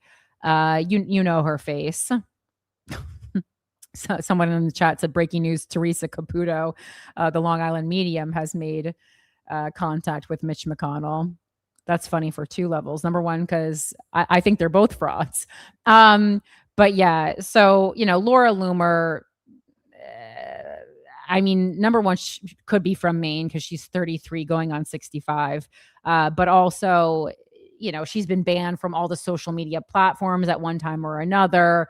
She's, violated policies, hate speech, constantly spreading misinformation. So it seems like the brain dead allegations can be traced back to her because she claimed without evidence that the senator is brain dead and hooked up to machines. And she's now alleging that there's a cover up. And so that's interesting to see that it seems like the brain dead accusations originated with Laura Loomer because the left has picked that up, like the far left has picked that up. And that's where like the whole DJ party kind of thing, I think went down. So, Glenn Beck posted, we need the truth about Mitch McConnell now. It is unacceptable that the party who spent 4 years criticizing Joe Biden's health is now silent on McConnell's. And that's Glenn Beck, who is, very conservative. So honestly, I agree with you, Glenn Beck. And sometimes when you agree with a conservative, you got to say. Under Kentucky law, if a Senate vacancy were to occur before August 3rd, a special election would be held to quickly fill the seat. So, it does make sense that if he is, brain dead or actually dead, again, completely unsubstantiated, that they would be trying to hold off until August 3rd. Like maybe he is, on life support and they're like, let's keep him plugged in until August 3rd so that we don't have to go through a special election. If a vacancy were to occur on or after August 3rd, the new senator would be elected in November as planned. In a reported recording of an EMS call from the day of the senator's hospitalization, which was back in June, I think June 14th was the date, roughly 3 weeks ago, a dispatcher mentions cardiac arrest and a person unconscious at McConnell's address. There has been no official confirmation of the cause for McConnell's hospitalization. This official statement is Senator McConnell appreciates the outpouring of support he's receiving while he continues his recovery in the hospital. A McConnell spokesperson said on Tuesday. I imagine the conversations is like, it's like, I had phone calls with my dad while he was in hospice. Did they make sense? No. Not, not really, And so that's like a thing, especially at 84, like if he suffered cardiac arrest, I don't know, like if you were in the dark, like I was, like I was under the, thought that you either, if you have cardiac arrest, you either die or you live. But there's this real fucked up middle area, which I have experienced firsthand, where the person comes back to life kind of, with really bad, hypoxic brain injury from the lack of oxygen, especially if they had to be resuscitated. It's, it really matters how long, if they were medically dead at any point. It says he was unconscious, not medically dead, but, if he had to be resuscitated, every minute your brain is going without oxygen, yeah, you're losing stuff that you're probably not going to get back. So, if anyone is experiencing cardiac arrest in your life, make that call ASAP, because time is of the fucking essence. Again, yeah, Mitch McConnell, 84, and he's been MIA since June 14th, and it's been a lot of secrecy. All right, let's move on to our third person, and I saved this for last just because it is like the most serious, but we also have the least amount of information, and this is Nolan Wells. Okay, so if you're unfamiliar with this,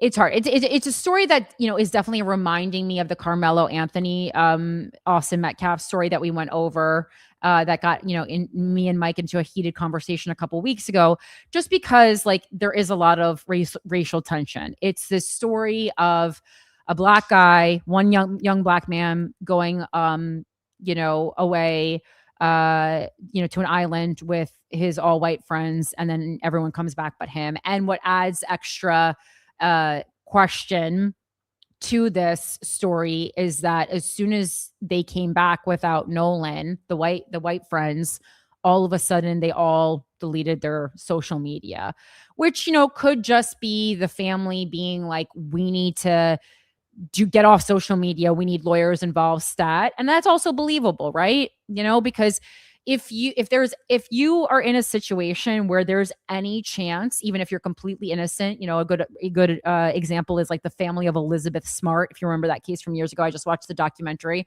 so it's on my mind. Highly recommend. Really good. I think it's on Netflix. The Elizabeth Smart documentary, very interesting.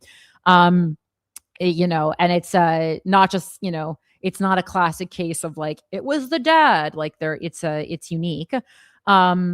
But like, if someone disappears, the people who were with the person when they disappeared are the first people they're going to look at, right? And so, especially because these are like teenagers, like I am, if I'm the family, like I don't know what I would say. Like you immediately need to retain a lawyer. That's 100% sure. That's just the American way. No matter how innocent you are, you got to retain a lawyer, and a good lawyer ASAP, because you're in jeopardy of going to prison for life. And then secondly, it's like, you definitely don't want to post anything on social media, and, and maybe you don't want people like searching around, and because we live in this time when, you're subjected to two courts, the legal American justice system, and then also the court of public opinion, but of course it's going to make you look guilty as hell. So this is from WLOX.com. This is by Cody Heister and Will Paulston. This is like WLOX is like a local affiliate that I'm going out of, just because they have a good timeline, right? And so it says Ocean Springs, Mississippi. The body of 18-year-old Nolan Xavier Wells was found in the water just off the northwestern tip of Horn Island Monday morning, according to Jackson County Sheriff John Ledbetter. Tuesday, Jackson County Coroner Bruce Lind confirmed to WLOX News that the body found was Wells, according to dental records. And the other variable in this story, besides that all the people that he went away with were white, or the interesting kind of social discussion that's getting very agitated immediately, that I'm going to add in. I haven't heard a lot of conversation about this, but we've talked about it on this show. I believe maybe it was last summer. We read a really long article, and Mike, maybe you remember this. It was, or was it during my campaign? But I think it was on this show. It was a really long article about the relationship historically between Black Americans and swimming, like pools, oceans, like, and is this ringing a bell, Mike? I think there was like a really long piece on it. And it is important because, and like, I don't want this to come off as, like a racial stereotype, but it is a discussion that I have had with Black candidates and activists about Black Americans and their just like, and their historic relationship with water, and a lot of Black Americans, for different reasons, not knowing how to swim. Like, I think that is important in this story. Their relationship. And this is actually very personal to me, because one of my classmates, who I don't know, he's dead, but it was a Black student at Union High School. You've heard me talk about it before, went on the, whitewater rafting senior class trip, and he drowned and he did not come back. And his dad, he had forged his dad's signature to go on the trip. And his dad said, and I'm paraphrasing here, but his dad had basically said, "I'm not letting you go on this trip. I don't want you to go on this trip." And he called the water. He was not from America, but he said the water is the devil. That was like a pretty direct quote from him. So again, this is not just like, shit, I'm trying to get like a bit. God, I wish I could find this pool article. It was really, really good. And there's like a if you Google Black Americans and relationship with water, it goes back to slave trade, and it goes back to there is a legacy of racism in the water. There are a lot of pieces on this. Like there's a link to Notre Dame University that says historian examines link between race and drowning. And, so it was also, I think, is linked to, yeah, I mean, because again, the stat is backed up. It says right here, Black Americans are far more likely to drown than white Americans. And I'm taking this from this piece from 2023 from Notre Dame University, from the Clow Institute, specifically at Notre Dame University for Civil Rights and Human Rights. And this is a piece by Annalise Demers, but it's the conversation is with a history professor named Jeff Wiltsey. And let's see, it says, Wiltsey says statistics suggest that a disproportionately large number of Black Americans drown compared with white Americans. Although he claimed that there are many factors leading to this statistic, Wiltsey explained that one that stands out the most, that low swimming proficiency, meaning not knowing how to swim, is the primary reason. And the reality is that a significant majority of Black Americans do not know how to swim. USA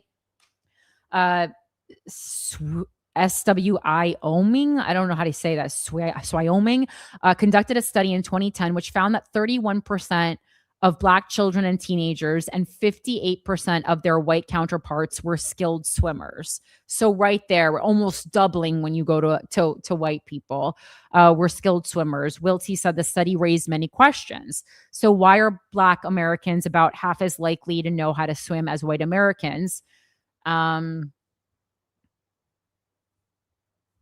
And I think this dates back to like the 1970s, because it's not anything about like physicality. It's about history in the 20th century, because at the beginning of the 20th century, Black people swam more than white people. And at the end of the century, more white people swam than Black people. And so it becomes this historical problem.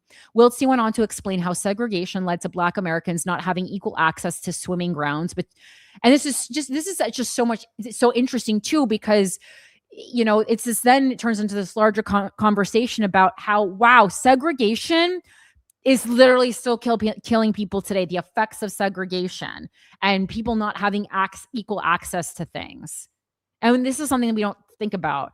This is like a particular, like, just it, like, this is, I'm not autistic, but it's like almost like a special interest of mine, right?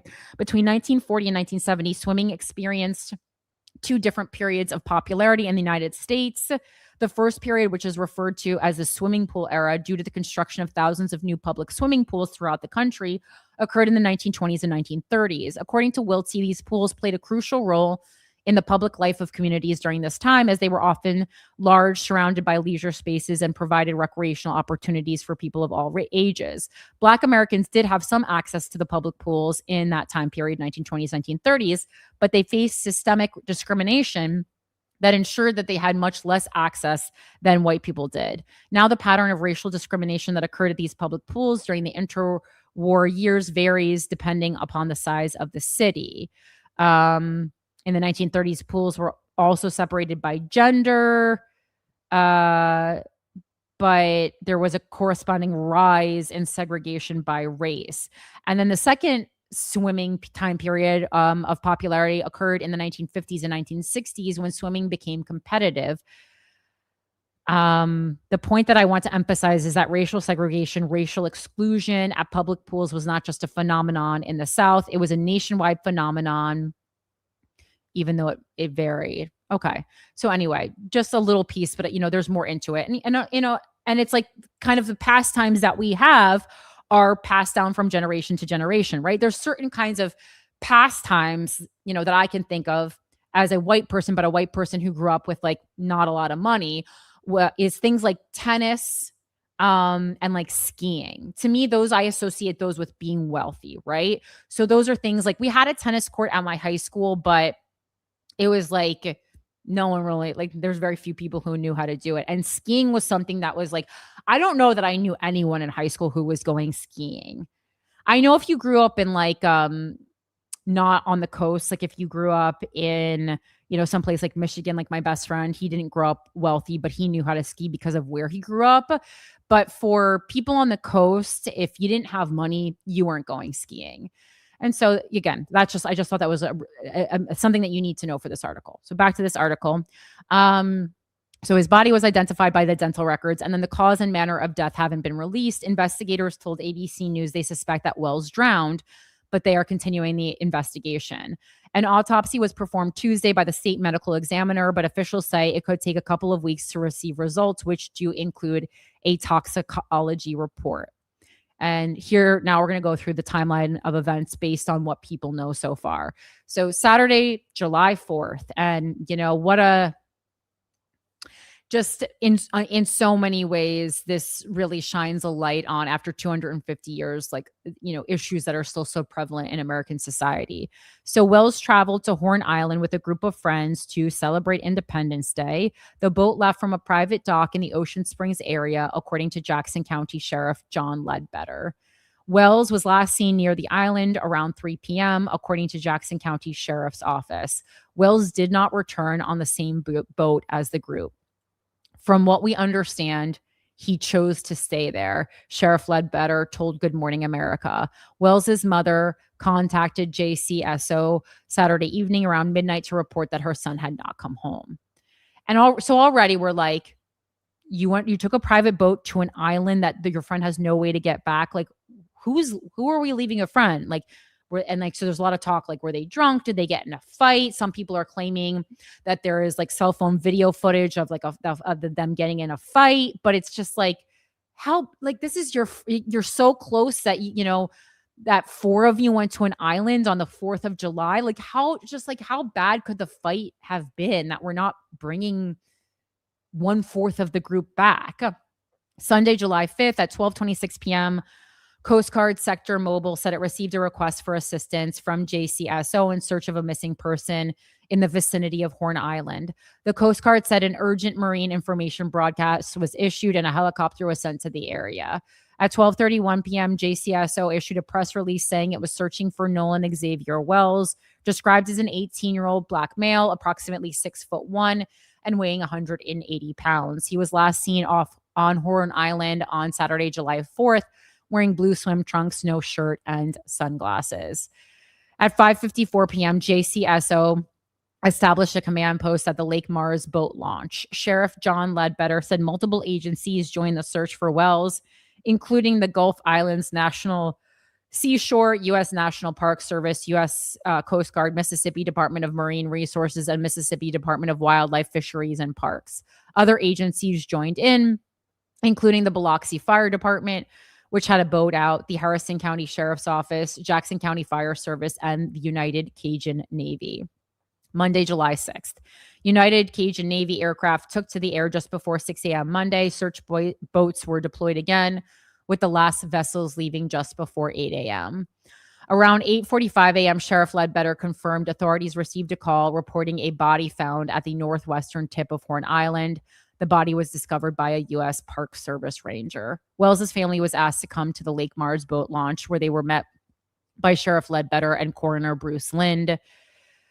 Just after 11 a.m., the family was taken to the coroner's office in Pascagoula to identify the body. While talking with the WLOX News on the phone, Coroner Bruce Lind said he had no reason to believe it wasn't him, but said he would wait for official DNA results before making a formal announcement. He said an autopsy is scheduled for yesterday, July 7th, at the Mississippi State Medical Examiner's Office, Coast Lab.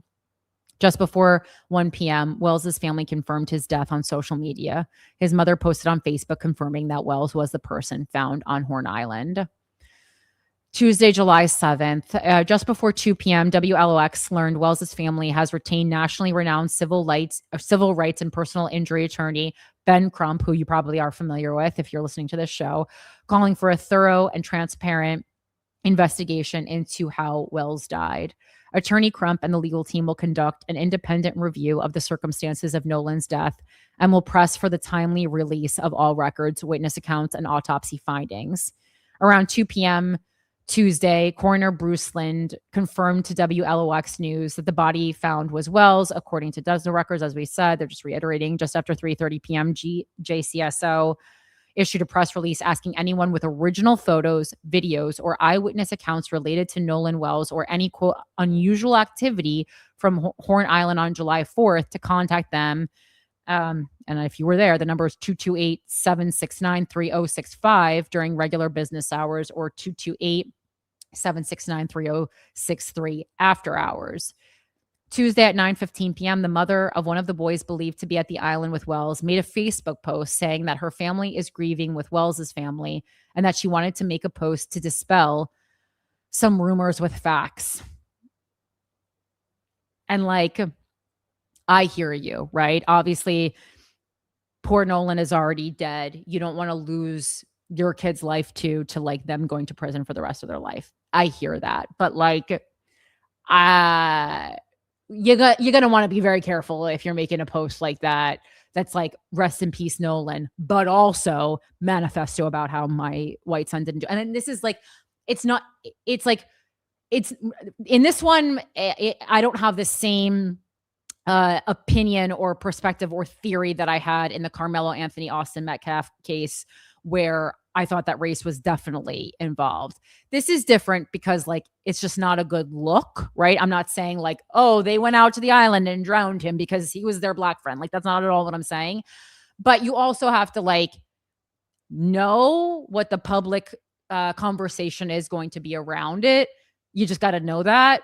And if your MO is to make sure that you don't incriminate yourself, you're probably not going to just want to go rogue, especially not in a Facebook post. If you're trying to prove that you're not racist, make the post on Instagram, not Facebook. First of all, is my number one tip.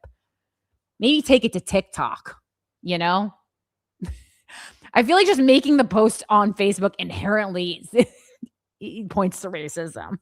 It's not great. This story is just so devastating. Ashley Cole, a chancery judge in Jackson County, said she did initially deactivate her Facebook account due to fearing for the safety of herself and her family. We do not believe it is appropriate for our minor children's photographs to be circulated throughout the internet, presenting potential threats to their safety, Cole said. Cole said she graduated high school with Walz's mother and that they are from the same community. I have the utmost respect for her and all of the Wells's family. Cole said, we mourn the loss of Nolan with them. Our prayers have been and continue to be with them. Cole also said her son last saw Wells around 3 p.m. on July 4th before leaving the island at 4:30 when the boat they were on started having issues. Nolan made a decision to stay on the island and return inland later with another group of friends. Cole's post read. Cole said her son has fully cooperated with law enforcement. And I know you guys were itching for it. We do have Ashley's statement. I got to zoom in a little bit because I can barely see this. Here, let me pull it off the teleprompter because I don't think I can read this little Facebook thing here. All right, here we go. Ashley Cole. And it is Ashley spelled A-S-H-L-E-E, which I would, if I was the prosecution, I would bring that up in court. Our family, along with the community, grieves the loss of Nolan Wells. Our thoughts and prayers are with Nolan's family. Our son, Warren, loved Nolan dearly. Unfortunately, I feel that it is appropriate for our family to dispel some rumors with facts based upon the social media attention that is being diverted away from the Wells family and their loss. Yes, I deactivated my Facebook. Given the very heightened emotional state of social media right now, I fear for the safety of my child and my children. My husband and I have 6 children. That's racist. And we covet their privacy. We do not believe it is appropriate for our minor children's photographs to be circulated throughout the internet, presenting potential threats to their safety. All right, this is a lot. I thought there would be like some new things in this. It's kind of reiterated. Okay, wait. My husband and I were not at Horn Island at any point on 4th of July. No one in our family is trying in any way to impede with the investigation by law enforcement or to otherwise hamper the family and law enforcement's quest for answers. Warren was interviewed by the Jackson County Sheriff's Department and cooperated fully. He saw Nolan last around 3 p.m. on July 4th. You know, he made the group decision to leave with other friends. Same thing that we already read. Yes, I am a judge. I also value transparency. And also immediately makes her untrustworthy that she's a judge.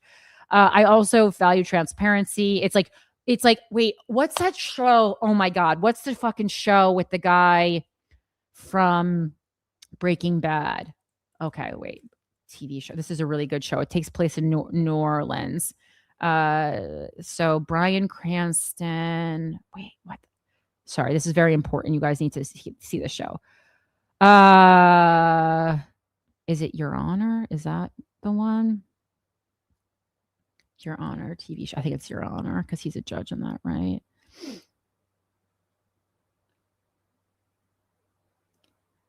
Okay. Okay, yeah. So I'm not going to ruin the premise for it, but this is actually very much giving Your Honor. Okay. So Your Honor, highly recommended, really interesting TV show. Bryan Cranston is the lead. Damn, can that guy act? And in it, he plays this guy, Michael, who is a very prominent and well-respected New Orleans judge. And I'm not going to give it away. Something happens, and he's got to cover something up for someone. Do the rest. But this story reminds me so much of that. The fact that this kid's mom is a judge, right? Damn. Because judges, think of it. A judge in the community is going to have connections to the police who are already shady as fuck. They're just going to have connections, right? And if they, and no matter what happened, whether or not her son, I'm not saying her son is guilty, but if he did do anything, no one's going to know how to get her son out of it more than a judge. And no one's going to have like the favors on the table and the access to people the way a judge is, like even more than a cop. Judges are like very like, that's like what you want. Like if you want to commit a crime, like you really want to be related to a judge who likes you. All right. And then she closes it by saying, Yes, I am a judge. I also value transparency. I apologize if anyone was offended that I deleted my social media. There were no nefarious motivations in my deleting my social media. Social media has a lot of positives, but a whole lot of negatives. We live in a world of clickbaiting, sad but true. My family is hopeful that this information will help to redirect the attention to the Wells family, their grief, and their need for our community's support. And like, listen, I'm sure the comments and the death threats and the things that she was getting were really insane. I'm sure. I believe that, but also we're going to have to wait till we get more information. It says, what's next in the investigation? Sheriff Ledbetter said the investigation is active, but asked the public to allow time for the case to develop. And also just like, this is Mississippi. I don't trust that the investigation is going to be done well. And this goes for white victims and black victims. I'm sorry. Every time anytime you see a crime and like someone just did a terrible job with the investigation, I feel like it's always like Texas, Mississippi, Arkansas. I'm thinking of like, West Memphis 3, like just historically documentaries I've watched where just like someone did a really bad job. I'm not saying it's only in the South, but I just like, it really pops out that the South is not doing a great job with investigations. Sheriff Ledbetter said the investigation is active, but asked the public to allow time for the case to develop and the family to grieve following the news of Wells's death. Number one, give the family space and time. They are still processing this tragic event and all of Nolan's close friends, and we're still waiting for 100% confirmation, Sheriff Ledbetter said. I'll assure you that the Jackson County Sheriff's Office, we're looking at this whole case just like we would any other case, and we're going to be as thorough as we can. Investigators told Good Morning America they suspect that Wells drowned, but they are still interviewing friends who were with him as they work to pinpoint exactly what happened. That's why we're still asking for information, if anybody told him. But it's like also like if he was coming back with another group of friends, then like no one noticed he drowned. Cause like I'll believe, so it's like, okay, even if he drowned and even if that part was truly an accident, like where, like if you can't swim, that you can't swim, right? And that doesn't always prevent people from thinking they can go out a little bit, into the water and then just the water, the water is wild. We all know this. The water is wild. The water can take you in, whatever. I don't know what the current is like where they're talking about on this island. I don't know anything about the current. I guess I could just Google that, and so, oftentimes you think, you're going in and then you step in a little bit more and then very quickly the current can take you. Happens all the time, right? I live by the Jersey Shore, but Horn Island currents. Let me look this up. Tiber. So Horn Island currents are heavily influenced by the Gulf of Mexico tides, local winds, and the geography of the Mississippi Sound. What are they like in July 2026?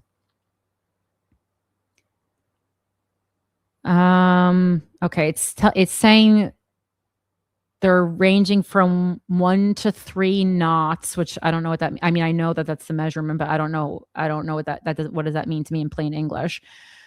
It says, however, the island's Gulf-facing shoreline experiences highly unpredictable, shifting rip currents that can become especially dangerous during summer weather events. All right, that's the information I needed. So, yeah, I basically needed like, are there rip currents here? Can you get dragged in really quickly, right? And so even if all this happens, it's like if he was staying with other friends, like, is there a period of time when he's just really, we're supposed to believe like he's just like all by himself on 4th of July weekend? I mean, unless information comes out that this is like a guy who likes to spend a lot of time by himself, which like as a person who likes to spend a lot of time by myself, I could believe that, especially you have a few drinks, your friends are annoying you, you're just going to go in. You're overwhelmed, the rip current, you have a few drinks in you, the rip current takes you. Like, I can believe he drowned, but what I can't believe is that no one fucking noticed and we're waiting this long to just call for help or say something. That's like the missing piece for me. And then there's this other piece too that's saying that like his friends are reporting like this X amount of time is the latest time that they saw him, but then that there's some kind of video footage or social media that shows that they were together after that time. That's the issue. So if you have any information, contact JCSO at 228-769-3063. Ledbetter said there's currently no indication of drug or alcohol use, but the coroner would have more information following the investigation and toxicology report. I mean, it's young people are on the 4th of July. Of course, there was alcohol use. Okay, I mean, I would find it. I would be like, it's almost dorky if there wasn't. You know, I mean, I guess there could have not been, but yeah, okay, all right. So we'll put a pin in that. But just what a fucking sad ass story, man. I think I like especially I don't know. I think it's like especially meaningful or like weird for me because it really is bringing me back to that day when I was in high school and the senior class went on a trip and one person didn't come back. And I wasn't on the trip, but the rumor spread pretty quickly in Union High School. And then there was an announcement made on the intercom system, and it was chilling. All right, I don't think this. I'm looking at another Sun Herald thing. I don't think there's a lot of. Yeah, again, there's some discrepancies with the time. Witnesses said the original group of friends, this is from Sun Herald, left without Nolan Wells around 3:30 p.m. because he wanted to stay behind to talk to a girl and other friends. Another friend believes he last saw Wells on Horn Island around 4 p.m. Again, 3:34. I mean, especially on a holiday, like if someone, I always like, this is like a thought that I have. I always worry that like someone's going to ask me what time a crime occurred, or like, you know, or someone's going to ask me like for my alibi, what time I was in a certain place. And I'm not going to like know, like when people are like, oh, it was between 2:32 and 2:34. I'm like, how the fuck would you know that unless you had some kind of a digital timestamp? I feel like between 3:30 and 4 is like, that's a pretty fair assessment. All right. So that's that. Let's move on to the Wacko Mailbag real quick. We'll do a couple of that. We'll do a couple girls, and then we'll wrap it up. But this is from the Wacko Mailbag. I apologize because I know you requested this, I think in the YouTube comments, but I do not remember who requested it. But someone, I think, wrote on last week's episode that they wanted me to look into Tim Walz pardoning an immigrant who molested a 10-year-old. And I said, what? I didn't even hear about that. But I did do some digging and I found it.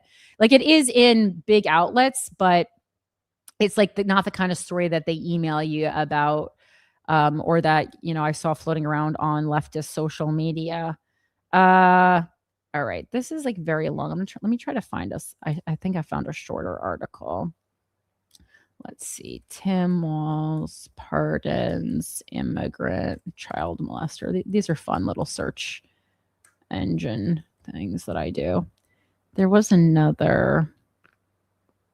Of course, the Department of Homeland Security has an article about it, but I don't find that's trustworthy. Here, CBS News, I think, did a shortened version of the same story based on the longer New York Times report. So if you're interested, there is an article in the New York Times from July 1st that says Minnesota pardons sexual abuser who was set to be deported. And you can read that if you want. I'll put it in the show notes. But just for the sake of time, I am going to read this shorter CBS article to summarize it a little bit. And Mike, I just dropped that in for you if you want to go there as well. Well, and I lost the article. Great. Sick. Okay. Sorry, just bear with me doing a little bit of fun stuff.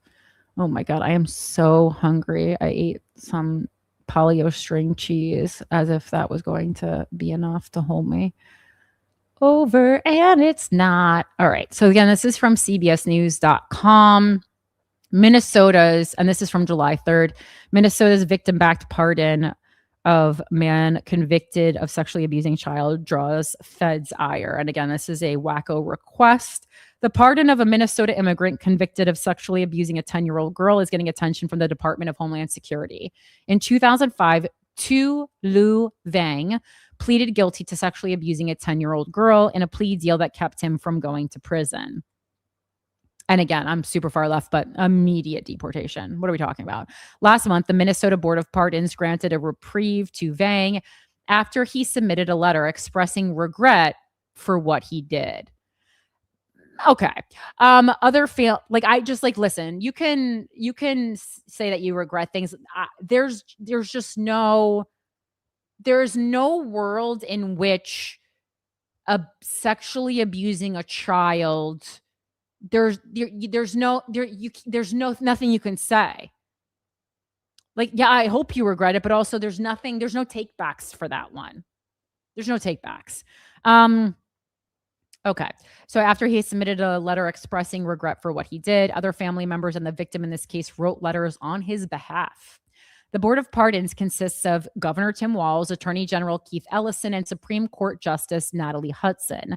They say they took the victim's statement into account before granting Vang's pardon. But the Department of Homeland Security released its own statement about Vang's case, saying Governor Walz's decision to pardon an illegal alien, again, not helpful, convicted child rapist so he can remain in our country is disgusting, the statement said. These are the criminal illegal aliens he and his Minnesota sanctuary politicians are protecting. Some Republican lawmakers, including U.S. House Majority Whip Tom Emmer, also said they are angered by the ruling. He posted on X, "I'm angry and disgusted at yet another action by our feckless governor that puts violent illegal aliens ahead of innocent Americans." A spokesperson for Ellison's office also released a statement saying the Minnesota Board of Pardons made the unanimous decision to grant to Vang this pardon after an exhaustive process, which included a statement of support from the victim. And again, I think that's the thing that really speaks out the most. It's like kind of in situations like this, I do feel like it's fair to it's victim's choice, right? A recommendation to grant the pardon from the Clemency Review Commission and a large number of community support letters. I'm going to need some more information. The statement continued to say DHS is lying through their teeth about this pardon. It does not protect Vang from deportation, adding that the Trump administration does not have to restore his green card. Right. But why originally wasn't he? I mean, I know that I know that that's not like, you don't just get deported, but maybe you should. Ellison's office added that they have denied pardons to 3 other men convicted of sex crimes who are facing deportation. When law enforcement initially interviewed Vang, he called the sex abuse a minor thing and blamed it on cultural norms in Thailand. Okay. But in his letter asking for a pardon, Vang said he takes full responsibility for his mistakes and is no longer the person he once was. Oh, taking a real page from the Graham Platner. I'm a new person since 2021. DHS has criticized Walz and Minnesota for multiple pardons. Right. But it's like, okay, so I need more. What did he do exactly? What did... This is just like not enough freaking information here.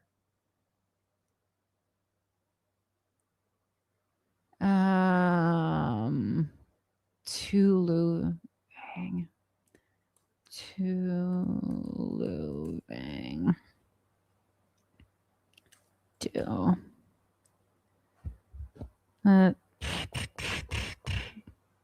So in this article in the Star Tribune,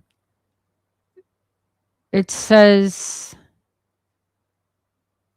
he raped her. I mean, if he had sex with a 10-year-old, and what the fuck did the 10-year-old write? I mean, obviously now an adult. I'm guessing an adult now. Yeah, Vang was convicted of raping a child in 2006. A pardon doesn't automatically save him from deportation. Okay, I can't even get into this because it's the Minnesota Star Tribune. But so he was convicted of raping. Okay, so what do you have to do to get deported? See, this is like this is where the Democrats are losing people. Do you have to do to get deported, right? I am like so pro-immigration, but if you rape a child, I mean, can we all agree that she got to go? To face deportation from the U.S., a non-citizen must violate immigration law or commit a deportable offense. Convicted of certain crimes such as aggravated felonies or crimes of moral turpitude. So why the fuck has he not been deported since the conviction? This is crazy. Because again, when someone wrote it on YouTube, I was kind of like, oh God. I was like, when they were just like, Tim Walz let a child rapist stay. And I was like, okay, let me look into this a little bit further because I feel like there's some information that we're missing. But, even though Tim Walz wasn't solely responsible, it really seems that there's not any information we're missing unless I'm fucking missing something. But yeah. Okay. So again, immediate deportation if I'm making the decision. But I don't know what to tell you there. But thank you for sending that in. If you guys want to send an email in about anything or thoughts on such things, it's withacountrypodcast@gmail.com. All right, we're gonna go on to a could be worse now. We have two could be worses today. Very interesting. This one is about Hong Kong national security law. And I think this is because we're coming up on the anniversary of this. And I think this is so interesting for this show and a perfect could be worse segment, really. And I did research. This is based on this conversation interview from NPR. And I don't read interviews on the air because they don't come across well unless you're listening. But the conversation on NPR was called Hong Kong's Sound of Silence, 6 years under the national security law, heard on All Things Considered. And this was a conversation, about this. It's by Don Gonya is the host, and then Danny Vincent from Byline, I think, are the people who are talking. But anyway, I just summarized it, looked into it a little bit more. And so this piece uses the phrase, the sound of silence, to describe what's going on in Hong Kong, right? And the most significant effects of national security law in Hong Kong, which is sometimes abbreviated to NSL. And this discussion is all about how a lot of the effects of this might be more psychological and cultural rather than purely legal, right? And so I did extensive. The research I did goes far beyond the 4-minute conversation they had, but I just think it's so interesting. So I want to just give you a really quick definition of this. All right, so Hong Kong's national security framework consists of two main pieces of legislation: the 2020 national security law imposed by Beijing and the 2024 safeguarding national security ordinance known as Article 23. Together, they have fundamentally reshaped the city's political and legal landscape. Basically, things were too free, and the government was like, this should be less free because everyone's getting out of hand. So we're going to go through a bit of a timeline of how what happened. So Hong Kong started as a place where you could have open political debate, one of the, and became very self-censoring. So Hong Kong previously had one of the freest media environments in all of Asia. Public protests, sharp criticism of Beijing, and vigorous political debate were all commonplace. And in this conversation, they talk about how this has changed under national security law, and now many Hong Kong residents now will avoid discussing politics in public. They will refrain from posting political opinions online on social media. They've deleted old social media posts.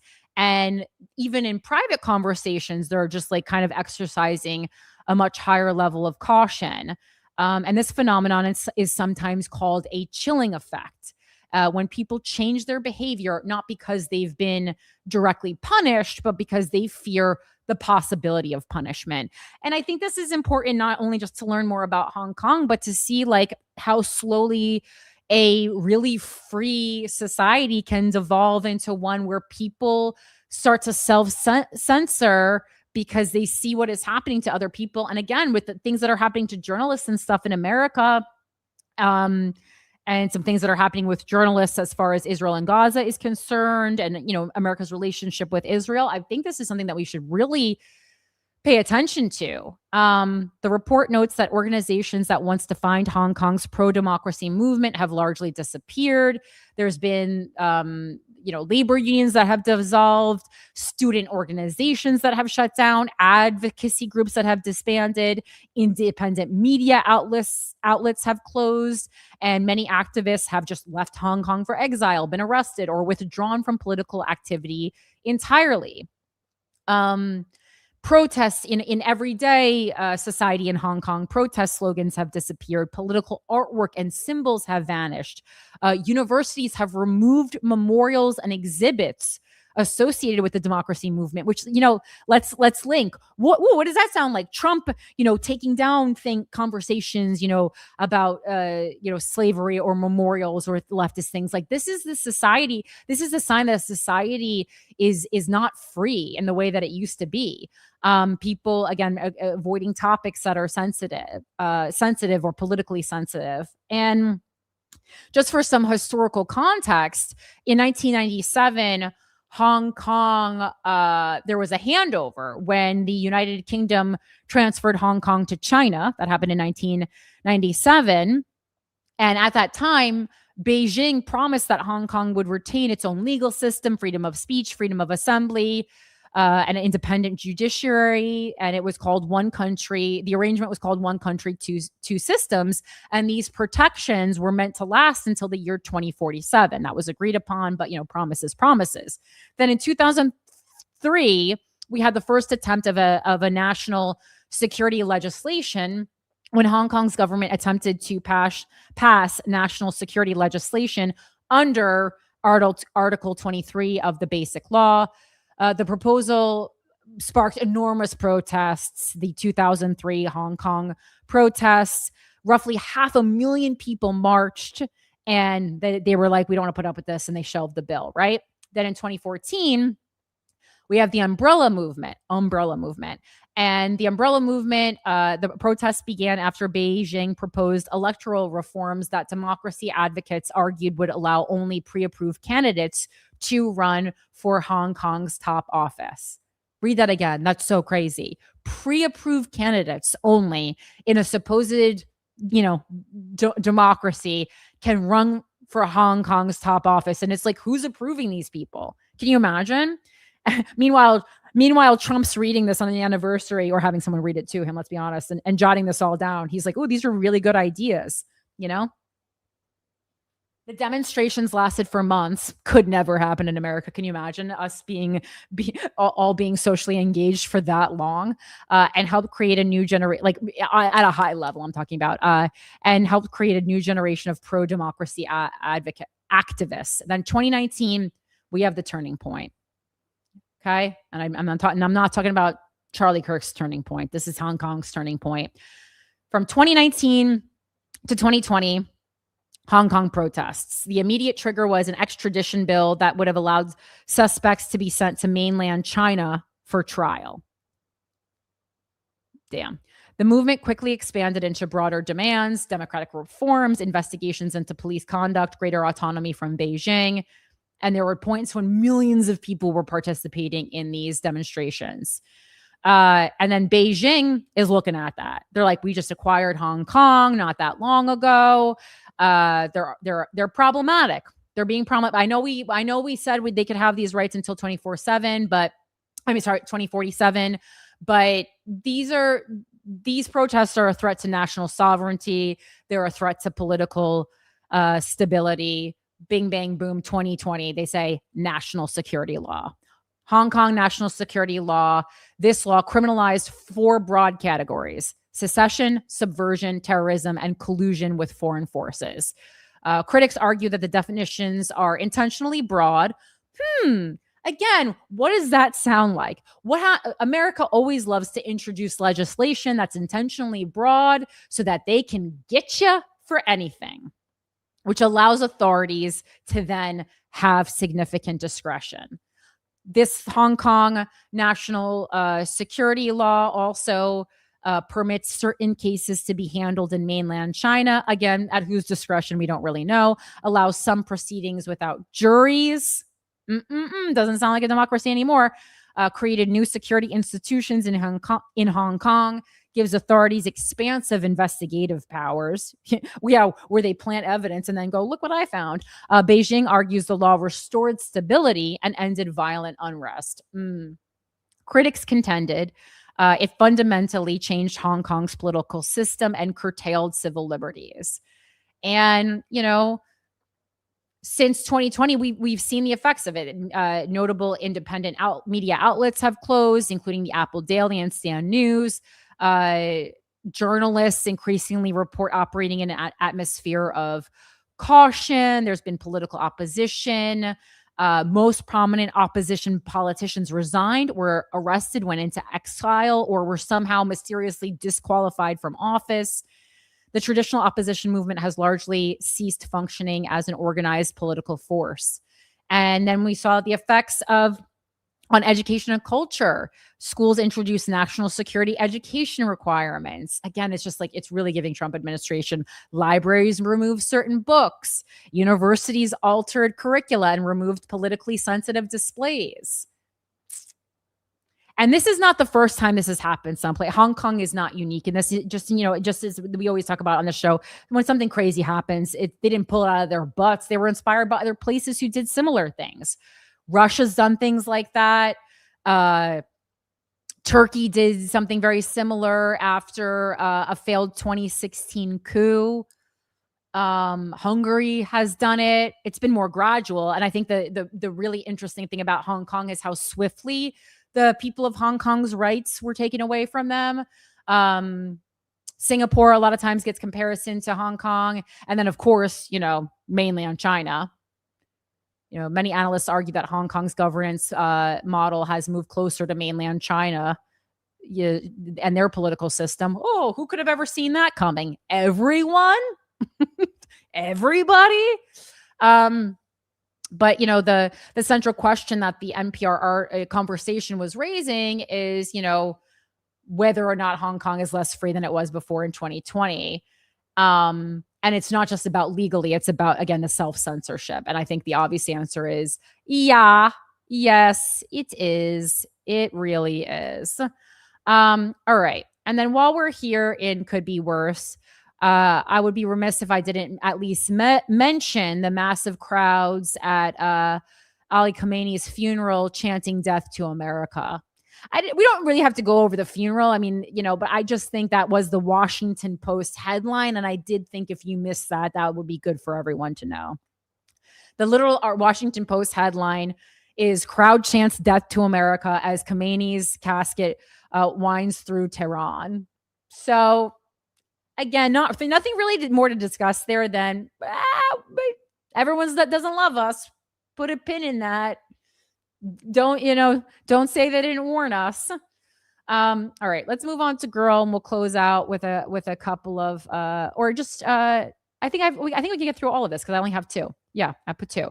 So this next one, very, very interesting. I saw this and I said, damn, is this not a Without a Country article? Wow. All of a sudden, wait, what happened? All of a sudden, oh, what happened? So this is to the person who was talking to me about putting a lens flare cover on before. So all of a sudden, the picture just got exactly how I want it to be. And it's because this article that I'm reading off of my teleprompter has a black background, but there's no way that I can control.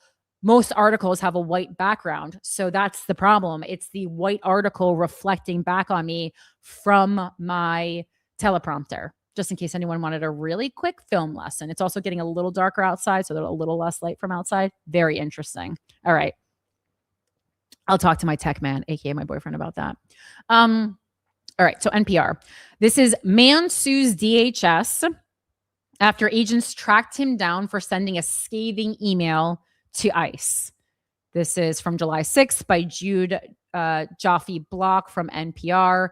Federal agents with Homeland Security investigations tried to track down Rochester resident David Strever last month and give him a warning notice alleging that he had potentially violated the law. Again, we're not in could be worse anymore. This is America. When he wrote a harsh email months earlier to the former head of U.S. Immigration and Customs Enforcement. Now, a lawsuit filed by the nonprofit Foundation for Individual Rights and Expression on Monday in federal court in Washington, D.C., argues Strever's January email was protected speech, and the federal agents and their superiors violated Strever's First Amendment rights. I'll say. NPR reported last week about HSI agents trying to contact Strever first at his home and later at a hotel over an email that Strever wrote to Todd Lyons, who stepped down as the acting director of ICE at the end of May. FIRE's lawsuit says the First Amendment protects Americans' rights to speak out against police, but says the Department of Homeland Security is actively threatening that freedom, tracking down and retaliating. Again, if there was one word that defines this second Trump term, it is retaliation against speakers like plaintiff David Strever because he exercised his fundamental right to criticize one of the highest ranking law enforcement officers in the United States. And real interesting to read after what we just read about Hong Kong, eh? The suit goes on to say, our Constitution does not tolerate such a brazen abuse of authority. Strever wrote to Lyons' government email address on January 26th after federal immigration officers in Minneapolis fatally shot two U.S. citizen observers, what a long year it's been, during the immigration enforcement surge there. The 3-paragraph note compared Lyons to a Nazi and predicted that Lyons would be tormented by his own conscience. It has the subject line, "What's next?" 5 months later, on June 23rd, 2 HSI agents rang the doorbell of Strever's Rochester home and then left a document with Strever's wife for him to sign. It was labeled warning notice and, quote, you may be in violation of federal law, and described federal laws that make it a crime to threaten federal officials. The notice said, ICE's Office of Professional Responsibility had identified an email to Lyons that may violate federal law, and the office is requesting that you promptly remove and or discontinue the aforementioned behavior. The bottom of the form reads, receipt of this notice will be taken into consideration should you continue to be involved in any criminal activities described above. Whew. Strever was taking his 7-year-old daughter on a vacation to a Finnish theme park when the agents just reading this article, I'm like, that's so David. When the agents visited his home, he and his daughter landed at New York City's John F. Kennedy International Airport days later and made their way to a nearby airport hotel to sleep. That evening, Strever was told by the hotel front desk that a federal agent from the Department of Homeland Security had come to see him and had left a business card. His wife had not told the agents which hotel he would be staying at, raising questions about how Strever had been tracked to that location. Again, this article, I mean, I saw this article multiple places, but we should be talking about this nonstop. This is so fucking crazy. Like many Americans, I was deeply upset after the shootings in Minnesota, and I felt compelled to do something, Strever said in a statement. Writing an email to the head of ICE seemed like the least I could do to express my sense of outrage. I never dreamed it would lead to a knock on my door by federal officers or descending on my hotel in the dark of night. The lawsuit names 3 federal agents who tried to contact Strever as defendants, along with Secretary of Homeland Security Markwayne Mullin and ICE officials. The suit argues the federal agents' actions have caused Strever to self-censor his views. Wow, what a theme. Bing, bing, bing, bing, bing, bing, bing, bing, bing. Hong Kong approaching, national security law approaching, and alleges they violated a First Amendment bar on the government threatening people over protected speech. The lawsuit asks for the court to find that Strever's email was protected by the First Amendment. Duh. It should be, and to bar defendants from taking any further actions, formal or informal, to coerce, threaten, retaliate against, or intimate repercussions directly or indirectly to plaintiff Shriver for his protected speech and petitioning activity. The suit also asks the court to declare the warning notices federal agents are issuing people are sufficient to chill. Another thing that we just read, to chill free expression protected by the First Amendment. So the chilling effect, already alive and well in the United States. ICE's issuance of formal, I just get so jazzed up when I like making connections as I go through the show, because obviously like I am creating a theme, but there also are themes that do, as I read everything aloud with you and to you and discuss it, like it is about making connections, which I think is like, the number one thing you want to do when you're starting the process of critically thinking, making connections and stuff. And, but I think so often when we read national news compared to international news as Americans, certainly, I think we really compartmentalize, and we really, if you're on the left, you're like, oh, can't get worse than America. But then if you're on the right, you're like, America, it's the best place to be. When in reality, we are just, just not very far away from the censorship happening in other places. And as we went over on last week's episode, America isn't even charting as a full-fledged democracy anymore. And you know what? If you didn't listen to last week's episode, there is an official rating system for that. Really crazy. Really crazy. I'm going to read that again. The suit also asks the court to declare the warning notices federal agents are issuing people are sufficient to chill free expression protected by the First Amendment. ICE's issuance of formal warning notice documents to critics who engage in protected speech and its decision to have federal agents deliver those warnings in person can have only one purpose: to systemically chill ICE's critics and coerce them into silence, the suit reads.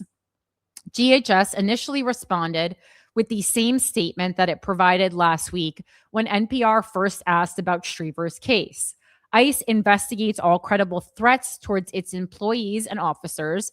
And according to what I read, I didn't see any threats. He said he compared him to a Nazi. He didn't say, you're a Nazi and I'm going to fucking kill you. He said, you're acting like it, it's a comparison. You're acting like a Nazi, et cetera, including threats to the ICE director. As a matter of policy, we do not comment on any ongoing investigation. I mean, so wait. I'm going to go to another. Did David Shriver threaten ICE, man? Like, so like, what's the, I don't see where the threat is.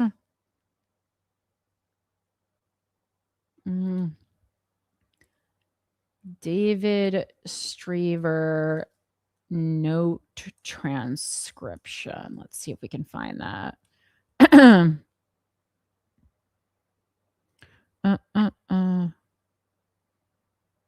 They're probably not releasing it. He should release it. He probably shouldn't release it. Oh my God. Yeah, he was literally at Moomin World in Finland. That is, guys, being at Moomin World in Finland is the most progressive thing that I think anyone can do with your daughter as a dad. That might be the most progressive thing I've ever heard, actually. And like they have them. Oh my gosh. Oh, and his wife is Reverend Hillary Shriver, an Episcopal priest. Wow, getting more information. Yeah. Okay. So yeah, and Homeland Security, when they approached Hillary, the wife who was home, they said that it was about an email he may or may not have sent threatening Todd Lyons. Yeah, let's go with may not. I'm trying to look. I just can't. I can't see I want an actual transcription of this. Anyway, okay. So back to this original NPR article. ICE's issuance of formal warning notice documents to critics who engage in protected speech and its decision to have federal agents deliver those warnings in person can only have one purpose: to systemically chill ISIS critics and coerce them into silence, the suit reads. DHS initially responded with the same statement that it provided last week when NPR first asked about Shriver's case. ICE investigates all credible threats towards its employees and officers, including threats to the ICE director. As a matter of policy, we do not comment on anything ongoing investigations. Later on Monday, DHS sent an additional statement. Any allegation DHS and its components are attempting to squash free speech is categorically false, all caps, it reads. Our law enforcement officers are on the front lines arresting terrorists, gang members, murderers, child sex abusers, and rapists. They are experiencing coordinated campaigns of violence against them and facing a 13,000% increase, 1,300% increase in assaults against them, a 3,300% increase in vehicular attacks, and an 8,000% increase in death threats. NPR has not verified the statistics shared by DHS. Anyone who assaults or threatens our law enforcement officers will face the consequences, the statement concludes. Adam Steinbaugh, senior attorney at FIRE, said in a statement the government's delayed response to Shriver's January email undermines its investigation. If someone is really threatening a government official, you don't wait 5 months to act on it, Steinbaugh said in a statement. The fact that authorities didn't respond immediately shows that David presented no threat. This pursuit is designed to intimidate lawful speech, pure and simple. And the lawsuit mentions that the same day HSI agents visited Shriver's home on June 23rd, they also confronted Paige Lynn Gagne, a Syracuse resident who was working at a polling place for the New York primary election that day, about an Instagram post. This is bad news, guys. Well, Gagne was at Syracuse's Central Library working the polls. An HSI agent left her a voicemail that said the agents had just visited her former apartment and were calling in reference to a post that we believe you made on Instagram where you doxed an ICE agent back in January. Doxing typically refers to releasing sensitive information about a person online. Gagne called the agent back. She said the agents had wanted her to come outside the polling place to speak with them, but she told NPR she did not trust them and had told them to come to talk to her inside the polling place when there was a lull in voters. Local election officials later said the federal agents should not have gone inside, given that police are not supposed to enter polling places unless there is an emergency, and a recently enacted New York law bars federal immigration officers from voting sites. Video captured by fellow poll workers show two agents with badges speaking with Gagne inside the library and delivering a warning notice that said her Instagram account may have violated the law. Gagne said the agents did not tell her which of her posts had prompted their visit, but they had confirmed it was a post about Jonathan Ross. You guys know I played him on Instagram myself. I can't believe I didn't get a knock on my door. The ICE officer who fatally shot Renee Good in Minneapolis. Gagne denied to NPR and other news outlets that she had ever doxed Ross and had said she thought the agents were referring to a post she made that identified Ross by name after, and we know they tried to hide his name. That's why I was posting about him too, after the Minnesota Star Tribune had reported it and called for Ross to be indicted. That post is still visible on her Instagram account. But after NPR and other media outlets wrote about the encounter, DHS released a statement that said Gagne committed a federal crime by posting the address of an ICE law enforcement officer online. The statement continued, doxing federal law enforcement officers as a federal crime that puts their lives and their families in serious danger. If you dox our officers, we will investigate you and you will be brought to justice. DHS did not respond to requests from NPR to provide evidence that Gagne had doxed Ross, but the department did share with the Associated Press a redacted screenshot taken from a cell phone of a different Instagram post that looks like it was posted from Gagne's account. The post that was shown to AP is a photo of Ross with text that reads, "The killer's name is Jonathan Ross of," and then the rest is redacted, presumably by DHS. The post does not currently appear on Gagne's Instagram account. The screenshot shows it was taken 6 hours after the post was up, but does not show a date. Gagne told NPR she had the opportunity to review the screenshot of the post, but she did not believe she had posted it. Based on everything I know, I do not believe that I made that post, and I have no independent recollection of ever creating or publishing it, she told NPR in a text message. I mean, you probably should know if you posted something or if you didn't. It wasn't like it was years ago. There is additional context that I believe is important, and I look forward to addressing those matters through the appropriate process rather than in the press, she wrote. What has not changed is my concern about the broader constitutional issues raised by my experience, including free speech, due process, and government accountability. Steinbach from FIRE told NPR last week that a social media post that shares a person's address alone is not a criminal offense. What the law criminalizes is publishing an address or sharing an address with the intent to convey a threat. Steinbach said. So if you post an address and say, hey, gang, at 5 p.m. tonight, we're going to all meet up here with our pitchforks and torches, that puts you more in the ballpark of a threat. And that's interesting because I would say, like, if I'm a lawyer, I do feel like, you know, it is going to be pretty easy as prosecution. Like if you're posting about Jonathan Ross and then you also include his address, even if you don't say we're all going to meet there with torches, I think that still can be conveyed as a threat. I think if I'm a lawyer, I can do a good job of arguing that. So this one I don't think is as strong as the one above. And again, very leftist move to just, you know, do whatever you want and just, you know, even if you like you're in the right, like I'm like I don't mind that you're doing it, but you know, if you're gonna be ballsy, you gotta know legally where you stand. And like I'm all for getting arrested. Going to court, getting handcuffed for doing things that you believe in, but you should know. It's like kind of reminding me of like when, you know, the activist stole all the chickens who were like that were going to get tested on or something, and then was like, oh my god, I can't believe I'm facing you know, the law for this. It's like, well, of course you are, and you're doing it nobly, so good for you, nobly.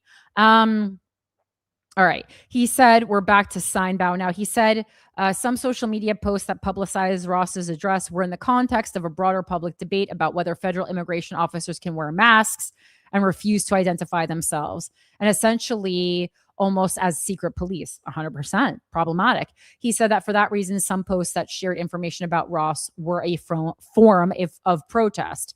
People might think that this is speech that people should not engage in, but it's still protected and it can't be criminalized. All right, so Steinbach thinks he has a case there. Let's go at it. Gagne and Shriver are the first two people who have made public that they received warning notices from Homeland Security agents about their online communications. Definitely something we should all be knowing about, talking about, and we're talking about posting online, fucking posting about. So, you know, I've been trying to keep these to about 2.5 hours. So I'm going to end the show here, and we'll do the second girl that I had prepared for Patreon. But I think this was a really interesting episode. I was engaged. Obviously, I put the episodes together, so I'm engaged the whole time. But guys, I hope you found it to be insightful, engaging. I hope it made you think about things. And I hope these lessons that we learned on today's show can be applied to other parts of your life or other things that you see going on, whether it be in our society or societies abroad. I encourage you to travel. Obviously, not everyone has the money to do that, but I think in America, we often make, like American tourists, we make travel more expensive than it needs to be. And, you know, seeing the world doesn't mean seeing the world luxuriously or lavishly. It means seeing the world to educate yourself and learn about things that are happening in other places. So if you have the ability, the time, I know there's so many variables here, you know, you're taking care of kids. Everyone doesn't have the opportunity, but if you can, I encourage you to do so. And if not, you know, read Jack Kerouac's On the Road. That I know it's like sounds trite, but I really do feel like anytime I can't afford to go on a vacation, I read On the Road, and it feels like you went on a vacation. It's a road, you know, it's a road trip, the Great American Road Trip novel or whatever. And I know you can Google Jack Kerouac, and I feel like some things come up. I don't know. Let me do it right now before I feel like this is in the back of my head. I'm just gonna go jog, but the book is beautiful, and it really is it's a free vacation. You know, if you immediately you're like Jack Kerouac, Yeah, I mean, it seems like he was pretty deeply conservative later in life. So you're maybe not going to want to think about that. But don't. So I'm going to recommend the book On the Road still. It's a beautiful book. I would say don't look into Jack Kerouac further. Just enjoy the book. You know, we have so little to enjoy left. Because he's definitely a racist and misogynist, you know, an alcoholic. I mean, he probably would have gotten along quite well with Graham Platner, seemingly. And there's, of course, been debates among scholars about how we should ingest this information. But anyway, guys, thank you so much for joining me. It's such a pleasure to do this show with you and for you every single week. Of course, if you want to send me an email, it's withoutacountrypodcast@gmail.com. And if you want to help support the show, like our wonderful dictator, Christopher Fungi, and our amazing capitalist pigs and our cuties, it's patreon.com/withoutacountry. And you can support the show and everything that we do here for as little as $6 a month. And with that, you get an extra news story by me every single week. I mean, I don't write the news story, but I share it with you. I talk about it. We dissect it together similarly to on this show. And I try to save really good ones. It's not like it really isn't leftovers. It's important ones. And of course, buy your tickets for Gash in Los Angeles at the Comedy Store sooner rather than later for Sunday, October 25th. That would be so helpful. And bring some friends. Like, again, you don't have to, like, you if you've been to that show before, you know, like, I host it and there's plenty of me if you're coming for me, but there's also plenty of not me if you want to see other people. I think it's a great way to learn about other comedians who you might not know about. Comedy is just so fun, and it really is a unique format, like where you're seeing regular traditional stand-up comedy, but there is also the fun Gash element where, if you guys aren't familiar, after every comic set, I come on stage and I present them with a horror movie scenario, and they have to, comedically or seriously, most choose to do it comedically, tell us how they would get out of that horror movie alive. And they get to choose one of the weapons that they don't know about ahead of time, but I always choose a selection of weapons, and the weapons are always things that you would find in an actual home. So they would be, it's not like a gun and a machete. It's like a candlestick holder. We're going Clue style, and they tell us how, using these objects, they would get out of the horror movie alive. And then we vote on who is the best final girl or final guy. It's such a fun show, and it's a perfect Halloween time activity. So that ticket link is finally live in the Linktree link in my bio. Please follow me on social media. I'm at Philanthropy Gal on all social media. And I, of course, make sure you're subscribed to the Without a Country YouTube. And Mike, where can people help you, support you, find you, besides selling you a $5,500 car this week? Yeah, all car inquiries can come to at them Harrington on Twitter or Instagram. And grab a ticket. July 23rd, we are back. Melrose Ballroom, the Armored League, Armored 7. Going to have fighters from all over the world for this one. Going to be a very good time. Tickets available. The Armored League. All right. And Alfred says hello. He's right here if you guys are just listening, but you can see him if you're watching. He's here in his dog bed. He did come back. Thank you for coming back, Alfred. You've been such a good boy this whole time. Guys, thank you so much for being here with me. And Mike, and keep critically thinking and stopping the spread of misinformation. Remember, the truth is in there. Love you so much. We'll talk to you next week. Bye. Peace.